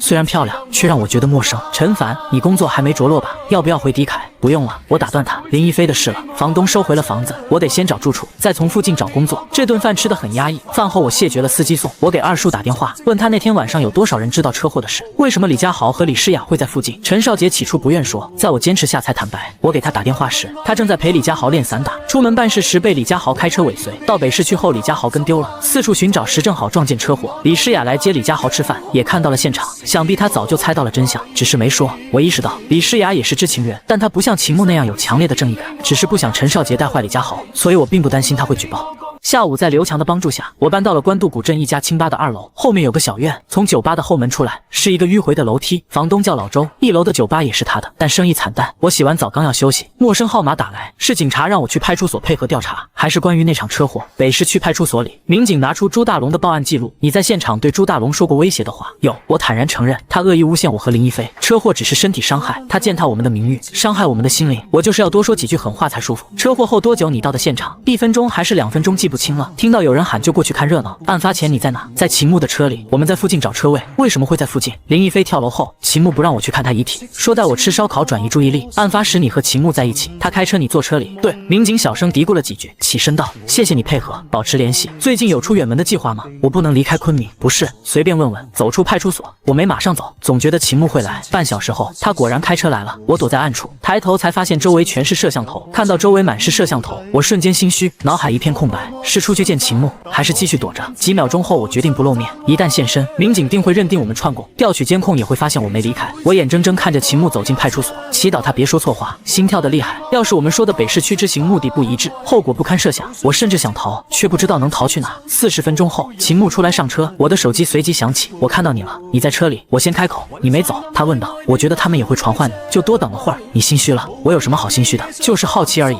别说了，去下个路口等我，我来接你。秦牧挂了电话，我确实心虚，却不想在他面前露怯。上车前买了2瓶可乐，想转移他的注意力。几分钟后，秦牧开车过来，我深吸一口气上车，递过可乐。我知道你更喜欢可乐，对吧？秦牧翻了个白眼，接过可乐，上我的车还需要给自己打气，这都是心虚的表现。我一时语塞，刑警的敏感细腻果然不同常人，你知道就好，女孩子太敏感不好。我故作镇定，前几天看新闻，一个男的衬衫上沾了口红印，被老婆罚跪键盘，其实是挤公交蹭到的，多冤啊！别转移话题，你为什么心虚？我没有。秦牧太难骗了，见我否认，他冷笑一声。做笔录时，他们问我为什么去北市区，这个问题也问你了吧？你怎么说的？我急切追问，还说不紧张。秦牧反问，你给尾号4400的人打过3分钟电话，我查到了，你调查我？废话。他提高音量，语气里满是严肃。我不把事情查清楚，怎么跟案件还有受害人交代？你以为光靠否认我就查不到真相了？那是我二叔的电话，出了这么大的事，我给他打电话，有什么问题吗？我拔高声音，试图用强硬的态度掩饰心底的慌乱和心虚。秦牧轻蔑地扫了我一眼，我要是真想核实这件事，早就通过正规流程查清机主身份了。他们问我去北市区的原因，我说是去吃饭，人是我主动带你去的。他们问你要吃什么了吗？问了，我说不记得当时具体答应吃什么，只说北市区有好吃的。我下意识拍了拍胸脯，暗自松了口气，还好我多补了一句，说是去吃烧烤缓解心情，没露破绽。秦牧看着我，嘴角勾起一抹了然的笑意，你这话算是变相承认了，别想套我话。他笑得更从容了。陈凡，别在我面前耍小聪明说谎了，我是警察，我的职责就是守住法律的底线，维护真正的公道。朱大龙和田爱芬恶意造谣，逼死林一飞，把自己的私利建立在别人的痛苦之上，他们的所作所为已经触犯了法律和道德的双重底线，必然要为自己的恶行付出代价。再继续下去，只会伤害更多无辜的人。我怔怔地看着秦牧，不得不重新认识这个姑娘。她的话让我心里涌起了难以言喻的触动。我最近可能需要你帮忙。他话锋一转，我调查了邓启明和失踪的翠兰，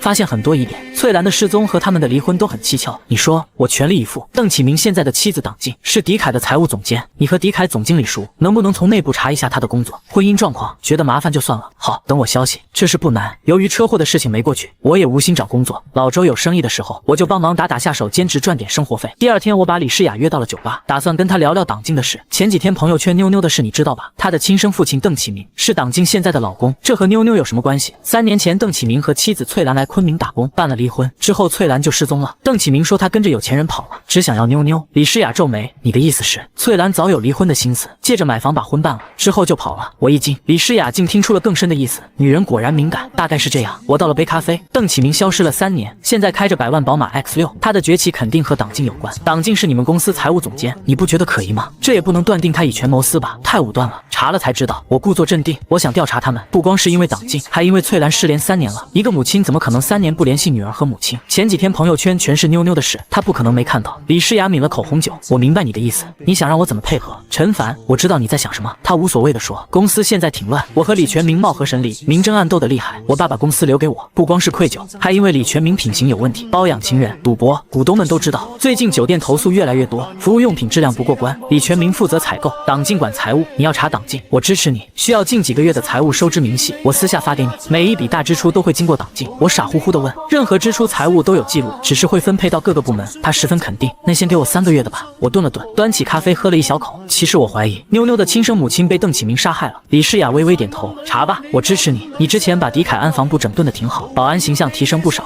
要是你没赌气离开就好了。嘉豪也跟你说过吧？我苦笑着摇头，勾心斗角的地方不适合我，职场本就如此，关键看怎么理解。他强调，没有太平的团队，人与人接触就有摩擦，积攒的情绪总要释放。和李诗雅聊了很久，他看问题有独特见解，尤其是企业管理方面，能赢得股东支持，绝不全靠他父亲。第二天上午，李诗雅发来邮件，里面是迪凯3个月的收支明细，总额接近2个亿，月纯利约3000万，日收入过100万。他单独发微信，这份明细不能外传太多，你懂的，传出去我会有麻烦。然后我联系秦牧，我拿到了迪凯3个月的财务明细，每笔收支都经过党禁确认，对你有用吧？太棒了，你现在发给我，我马上看。秦牧兴奋地说，等等，我提醒，这份明细只能你看，外传会有人攻击提供的人，他是同情妞妞才帮忙，我们不能坑他。放心，我知道该怎么做，中午碰个头，具体商量。挂断电话，我把邮件转发给秦牧，他有超越职业道德的正义感，做事不按规矩却不越道德底线，我挺信任他。中午我和秦牧吃饭，说他在迪凯的收支明细里发现，他们每个月有上千万开销用于采购酒水、香烟等消耗品。秦牧故意停顿，你猜我发现了什么？什么？供给迪凯烟酒的是同一家供货商，幕后老板就是邓启明。我瞬间明白了邓启明报复的原因，这还不是关键。秦牧拿出笔记本，翻开页面，邓启明名下有几家公司，全是投诉和举报，其中一家烟酒公司2年前就被查封了，可迪凯当时还在从那里进货。你把这个信息告诉李诗雅，她会感谢你的。我不知道怎么开口，给你献殷勤的机会都不会有。秦牧翻了个白眼，我还要继续调查。邓启明的第一家公司是3年半前注册的，那时候他还没和翠兰离婚。即便有心理准备，秦牧的话还是让我震撼又悲哀。或许是为了被玷污的爱情2字，在我心里，爱情就该同甘共苦，不离不弃。陈凡，我知道你不愿接受这样的猜测，但事实要证实。秦牧叹息，我已经放弃找翠兰，全力查邓启明，等拿到铁证，看他还怎么说。只是可怜了妞妞，还需要我做什么？我闷闷地问，暂时不用，有事联系你。他提醒道，把我查到的告诉李诗雅吧，让他有个防备，也算顺水人情。之后我给李诗雅打电话，把党禁以权谋私的事告诉他，他异常平静，只问能不能找到更多证据。我正准备给秦牧打电话求助，李家豪的电话打了进来，语气无比气愤，陈凡你在干啥？不忙过来帮个忙，老子今天要弄死他。谁惹你了？过来跟我去打架，出事我扛。微信发你定位，打车过来，家伙事都准备好了。我劝说无果后，连忙赶了过去。我到的时候，已经有几个和李家豪年纪相仿的人在等。他递来一根钢管，那几个孙子在酒吧里再等个人，进去就打，别惯着，这玩意打不死人。我掂量着钢管，轻飘飘的，根本伤不了人。家豪到底怎么回事？不能和解。他语气强硬，必须干，我不好再劝。几分钟后又来2人，我们一行6人走进酒吧。8、9点的大学城酒吧正是高峰期，我们进门就吸引了所有人的目光。角落一桌4男3女也站了起来，就他们，给我干！李家豪喊着冲在最前面，我们拎着钢管紧随其后。这场殴打毫无悬念，结果也一样，我们被片区民警抓走，戴着手铐蹲在审讯室一排。之前扬言出事他扛的李家豪，此刻彻底蔫了。民警简单调查后说，每人罚款500元，通知家人来领走，再有下次就拘留。警察叔叔，我们知道错了，罚款我交，能不能不通知家长？我父母双亡。李家豪急忙说，民警教育道，怎么能这么说自己父母？有没有孝心？我真没骗你，你查就知道了。民警查证后发现他父母确实已过世，户口都注销了。无奈之下，我打给了陈强。我刚回到家不久，李诗雅带着一脸怒气赶来，这是我第一次见他发火。你到底想干什么？我有没有警告过你，不要带家豪走上歪路？我一脸懵逼，盯着我质问，你不说话是什么意思？为什么带着家豪去打架，还被派出所抓了？这事你敢说没发生过吗？不是，我正要反驳，李家豪慌慌张张跑过来，挡在我面前，姐你别这样，我们男人之间的事你别参与，帮兄弟出气是应该的，要怪就怪我。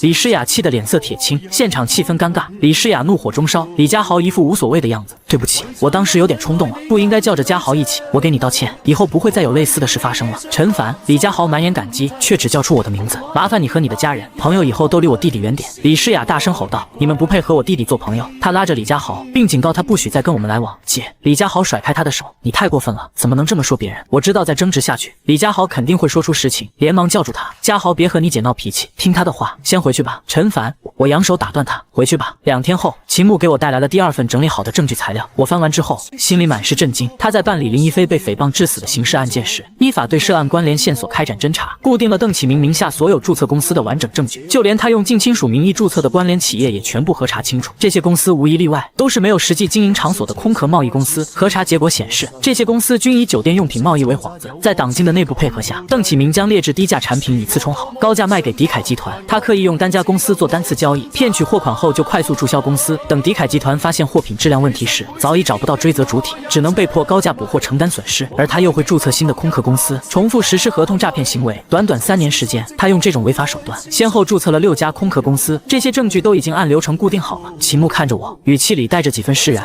你把这些材料交给李诗雅，既能帮迪凯集团止损，也能把邓启明的违法犯罪行为彻底坐实。这次真的太谢谢你了，想吃什么我一定好好请你一顿，吃饭就不用了。秦牧笑了笑，过几天有个事，想请你帮个忙。秦牧狡黠的笑，我爸妈催我找男朋友，你临时客串一下，应付顿饭就行。我妈随和，我爸有点严肃，不用紧张。我撇撇嘴，虽有压力，但也只是陪长辈吃顿饭，无奈只能答应。晚上我把秦牧给的邓启明党禁窃取迪凯钱财的资料拍照发给了李诗雅，我不求感谢，只希望他能手下留情，别揭发我二叔。上次被他骂了后，我们就没联系过，只有李家豪给我发过几条真心话，资料发过去，他没回复。我躺在床上抽烟，满是对二叔的担心。烟快抽完时，我妈打来电话，她很少主动打，怕花话费。妈，怎么有空给我打电话？她故作轻松，最近打工顺利吗？挺好的，忙点才能多赚钱，别太累，注意安全。她顿了顿，明天你爸要透析，我把家里下蛋的老母鸡卖了，你想吃鸡蛋就自己买，选透明的新鲜。听着她的话，我心里发酸。妈，前几天发奖金了，我评上优秀员工，发了2000块，我找了个借口，明天打给你，月底发工资我再回家看你和爸。她说着说着哭了，念叨着耽误我，对不起我的心更沉重了。之后我去健身会所找二叔蹭饭，李家豪天天泡在这，身材练得越来越好，见我来了，非要请私教们去酒吧。尹一华觉得吵，提议路边吃烧烤喝啤酒。夜市摊前，我们7、8个人要了2打啤酒，吃到一半，20几个手持棍棒的人围了过来，带头的正是大学城酒吧被我们打的男生。没事的让一让，今天我找他。他指着李家豪，众人目光都落在二叔身上。李家豪起身骂道：人多吓唬老子，有种单挑，就人多欺负你人少。对方嚣张道：我看谁敢多管闲事。二叔起身道：哥们，退一步算了，有事喝酒解决，你看行不行啊？男生走到桌边，倒了杯啤酒，冷笑看着李家豪，跪着把这杯酒喝了，咱俩的事就过了。李家豪顿时破口大骂，啤酒直接泼在他脸上。李家豪抓起酒瓶要反击，对方纷纷扛起钢管，恶斗一触即发。李家豪见状怂了，没敢动手。段文涛更得意了，伸着头指着自己的头，来，往这打！我策划今天很久了，明天拿视频给小琴看，让她知道你多怂，还敢跟我抢女人，你这个死爸死妈的玩意也配？打你只是第一步，你姐的迪凯董事长也当到头了，今天你跪下来求我，我或许能让我爸继续支持他。周围一阵哄笑，李家豪脸色铁青，手都在抖。我们这边5个男人，我没战斗力，他又怂了，只剩二叔和另外2人，对方却有20几个。提到李诗雅，李家豪终于服软，我认怂，我跪。他腿一软就要跪下。二叔左手抓住他的肩膀，右手抄起啤酒瓶，直奔段文涛的头砸下去。我以为二叔年纪大了会收敛，没想到他比以前更疯狂。酒瓶破碎的瞬间，他箭步冲上前，一脚把段文涛踹出3米远。对方20几人拿着钢管围上来，起初对方仗着人多嚣张，可当有人被二叔开瓢逃跑后，他们气势全崩，纷纷撒腿就跑。我彻底看呆了。尹一华和2个女教练没动手也没拉架，等对方跑光了才递上纸巾。李家豪脸上喜忧参半。段文涛是迪凯股东的儿子，他怕自己的事牵连李诗雅，之前才会服软，打架难逃被抓。二叔让我们先走吧，他留在这等警察。二哥，这是我扛。李家豪挺身说道。二哥你快点走。尹一华急了，他知道二叔现在不能进派出所。不用了。二叔叼起烟道，我和家豪留下，其他人先走，是福不是祸。陈凡你也走，别让你爸妈担心。他挥手催我，表情不耐烦。走吧。尹一华拉着我拦下出租车去了世纪城蝶春苑，这里是高端小区，和滇池春天完全不是一个级别。到了尹一华的独栋别墅，我在车库看到了那辆桑塔纳，总觉得他不吉利。楼上满是陈少杰的物品，看得出来他们早已同居。深夜我用围巾遮着脸，开着桑塔纳直奔滇池边的废弃堤坝，放下手刹推了一把，车子缓缓沉入水中，这里的水深足够淹没他。凌晨3点进门，尹一华还在客厅等我。怎么样，有没有被人看到？他关切地问。我摇头。陈少杰有联系你吗？你也担心车祸的事吧？尹一华点头。我心里很慌，总感觉有什么事要发生。第6感这东西没科学依据，却准得可怕。一夜忐忑后，第2天上午，尹一华带我去派出所，想以家属身份解救二叔。民警却告知李家豪已经被家人交了罚款和赔偿金释放，但二叔因牵扯到半个月前的车祸被带走调查。我瞬间慌了，怕什么来什么。为什么突然把车祸和陈少杰联系起来？我接连给李家豪打了3个电话，全是关机。尹一华站在身边，家豪说他只有姐姐一个亲人，你认识他吧？打给他问问情况，总不能在这干等。他的状态比之前平静，无论结果怎样，都得面对，想办法解决。我拨通李诗雅的电话，第一遍没人接，第2遍是小茹接的。你别给李总打电话了，他说不想和你说话，我不打扰他，就想知道李家豪的情况，为什么他出来了？二叔却被牵扯到别的事里。没等小茹多说，李诗雅接过电话，我警告过你，别让二叔带着家豪瞎闹。既然你们不听话，我只能用自己的办法杜绝。电话就被挂了，我对着电话骂了一句，却无济于事。怎么回事？尹一华急切地问。我怀疑李诗雅把少杰撞人的事举报了，麻烦大了。我一边说，一边第3次拨打电话，李诗雅还是不接。尹一华丢下一句，我去想办法，就独自先走了。我心里也有答案，却仍抱着一丝幻想，决定去迪凯当面问清楚。我熟门熟路混进迪凯内部电梯，推开李诗雅办公室的门，我冲到办公桌前，拍着桌子问，告诉我你到底说了什么？李诗雅一脸严肃。李诗雅说，我什么都能忍，唯独不能忍家豪走歪路。我就这一个弟弟，我妈临终前唯一的嘱托就是带好他，要是他出了事，我无颜面对死去的父母，也没办法面对未来的人生。那我二叔呢？我含着泪问。他帮家豪出头挨了打，还被自己人举报要断送性命，你替他想过吗？他真的有错吗？你清楚发生了什么吗？举报的时候，你的良心不会痛吗？李诗雅回避我的眼神，望着远处。我不想知道，我只想要家豪有个良好的成长环境，仅此而已。眼泪终于夺眶而出，我抬起手指着他，一边后退一边说，但愿知道真相的你，良心不会痛。我转身离开办公室，内心的伤痛与绝望难以形容。这个多雨炎热的夏秋，淋湿了青涩年华。我又想起了林一飞，未来的路还很长，我该如何坚强？尹一华的电话打了进来，语气急切，陈凡，把你住的地址告诉我，现在关机，别和任何人联系，等我抽出身就带人找你，切记在这之前别让官方的人找到你，尤其是民警，他们找不到你就没法让你录口供，千万别跟他们说错话。我握着电话问，你什么时候来找我？要带谁来？我现在就关机吗？尹一华补充道，我家公司的律师晚点见面说，你先把手机关机。自家公司的律师，我有点懵。尹一华家境看来不一般。尹一华来的时候带了个穿灰色西装、提供文包的中年男子，叫他周伯就好。尹一华说，这是周国发律师，咱完全可以信任他。周伯您好，麻烦您了，自家人别客气。周国发坐下后说，我需要了解所有情况，应对后续指控。出车祸那晚，你给陈少杰打过电话吗？我点头，是我告诉他死者会在那里，我只是想让他打那人一顿。没想到周国发抬手示意我慢说，事发当晚是否给陈少杰打过电话？说了什么？你知道该怎么回答了吗？我恍然大悟，二叔真的开车撞人了吗？你亲眼看到了？他追问。我摇头，你没亲眼看到，也没人跟你说过，凭什么认定是他？出现在现场就一定有关系吗？那晚少杰在哪？你其实不清楚吧？你们没见过面，不是吗？陈凡，没证据的指证不成立。尹一华在一旁说，周伯做了20多年律师，胜诉率99%，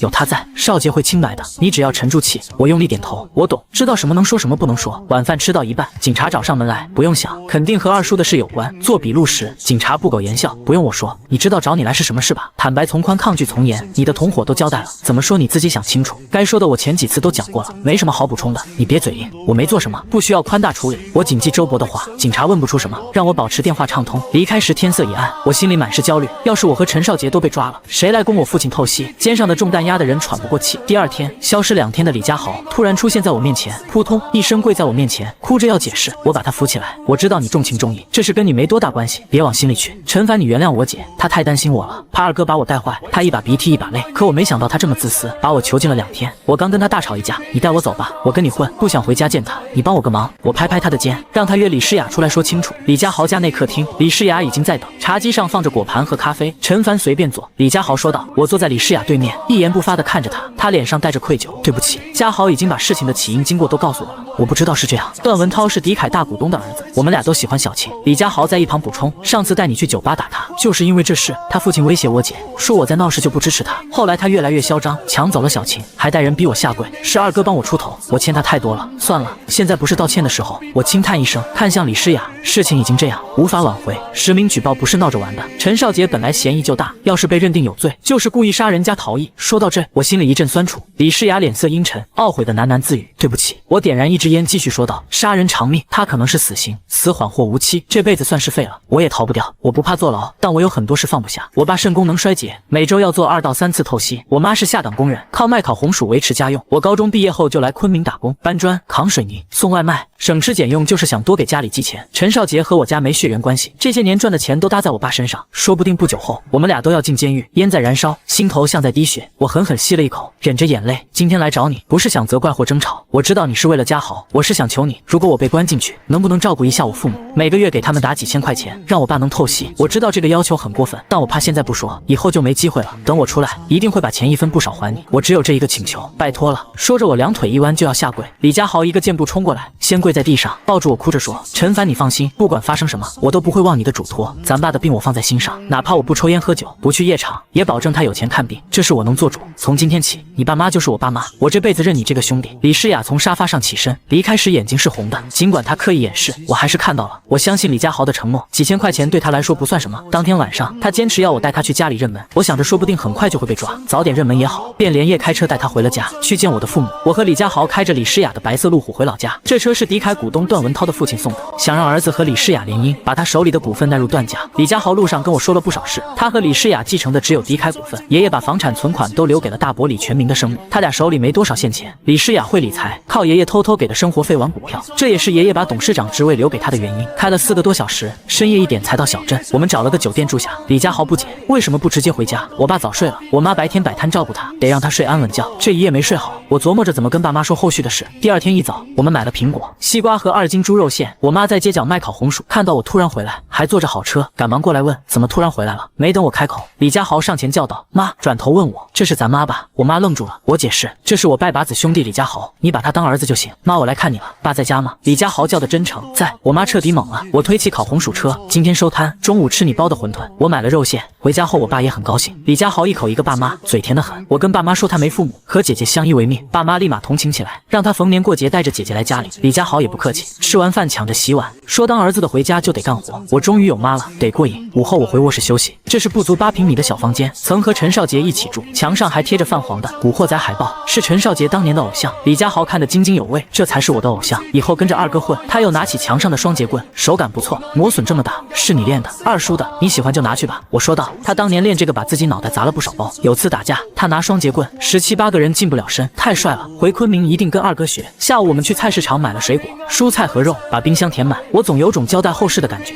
晚上吃饭时，我爸问：“你们是不是在昆明惹事了？别自己扛着，说出来能好受点，别多想。”我否认道：“我们挺好的，最近忙项目，这次带家豪认门，我下次回来还不知道什么时候，以后让他多替我看看你们。”我爸长叹：“当了一辈子残废，真该早点走，少拖累你们。”我妈立刻打断他：“你谁都没拖累，好好活着，这个家不能没有你。”夜里，我和李家豪挤在一张床上，以前这里挤的是陈少杰，我早就习惯了。他前半夜不太舒服，后来也睡着了。第二天一早，市公安局打来电话，让我过去一趟。我说在老家，对方立刻警觉：“你是不是要畏罪潜逃？我下午2点前一定到。”我赶忙说道，对方才松口。挂了电话，我心里越发紧张。回昆明前，我在小镇火车站买了张不记名电话卡，插在李家豪手机上。回去的路上打给尹一华：“陈凡，你还好吧？”他一接通就问：“前天连夜赶回家安排了家里的事，总觉得陪爸妈的日子不多了。”我轻叹：“今天早上市公安局让我下午2点前过去配合调查。陈少杰那边怎么样了？”警方已经盯上他了。他接受调查时说错了话。尹一华低声道：“我心跳瞬间加速。”他说错什么了？严重吗？我下午做笔录该怎么说？他一开始否认离开过健身会所，但监控拍到了他离开的时间，后来又说记不清去哪了。他长叹：“警察调取了他手机号的活动轨迹，已经认定他是凶手，就差细节证据了，怎么办？”我彻底慌了。我去自首吧，这事都是因为我，你千万别冲动。尹一华急了：“少杰和我见过一面，他唯一的希望就是你，让我一定要保护好你。他说你是家里的希望，你爸妈还指望你。现在警方没足够证据定不了罪，我也在找关系想保释他。”眼泪忍不住滴落，我哽咽着：“华姐，我知道了，我听你的，乖，别哭，相信少杰会没事的。”挂断电话，我抱着头放声大哭。李家豪把一切都听在了耳里，递来纸巾和烟，不停道歉。我只盼着他能在我和陈少杰出事后照顾好我的爸妈。临近昆明，我还是觉得不妥，我犹豫再三，还是拨通了秦牧的电话。终于想起给我打电话了，我还以为你要等事情都了结了才来谢我给你的那些资料呢。电话那头传来秦牧带着笑意的声音：“先不说这个了，我强忍着翻涌的悲伤和慌乱。秦牧，我现在特别无助，我能完全信任你吗？”“当然可以。”秦牧的语气瞬间收了笑意，变得格外认真。“就凭你和林一飞当初真心实意为妞妞做的那些事，我就认你这个朋友，你完全可以信任我。”我深吸一口气，还是问出了那句压在心底的话：“其实你早就猜到那起车祸的案子和我有牵扯，对吗？”电话那头安静了几秒。陈凡，公安办案，只认客观证据，不认任主观猜测，没查实的事情，不用急着给自己下定论，更不用自己吓自己。陈少杰被抓了，我稳了稳神，继续说道：警方已经锁定他，案发当天就在现场，有人举报他，他已经被逮捕了。公安局给我发了通知，让我下午2点前过去配合调查。我现在正在往那边赶，心里一点底都没有，完全不知道该怎么办。你先别慌，听我说。秦牧的声音沉稳有力，瞬间稳住了我的心神。首先，案发的核心时间段，你全程和我同乘一辆车，有完整的行车记录仪，沿途的道路卡口监控可以佐证，这是板上钉钉的不在场证据。我会依法向办案单位出具完整的证词和佐证材料。其次，你和陈少杰的通话内容，你提及要去北市区的相关情况，都是我全程在场亲身经历的，我会如实向办案单位说明。警方办案严格遵循以事实为依据，以法律为准绳的原则，没有完整闭合的证据链，绝对不会随意认定任何人有罪。我下午会去公安局对接相关情况，你大概还有多久能到？我低头看了眼手表，还有1个小时左右就能到。你先正常过去，全程如实陈述事实就好，不用有额外的心理负担。我处理完手头的事，马上就到。秦牧的语气里满是笃定的鼓励，别害怕，相信我，咱们一会儿见。我真的能顺利出来吗？我怕一进去就被直接留置配合调查，再也见不到你了。不会的，秦牧的语气十分坚定，配合调查是每个公民的法定义务，你有明确的可佐证的不在场证据，只要如实陈述，就不会出现你担心的情况。放心，我很快就到，咱们一会儿见。话音落下，我挂了秦牧的电话，我点燃一根烟。一直开车的李家豪突然低声问：陈凡，你是不是特别恨我姐？我愣了一下，刚要否认，他抢着说：就这事，我也恨他，恨不得打他一顿，但他是我亲姐，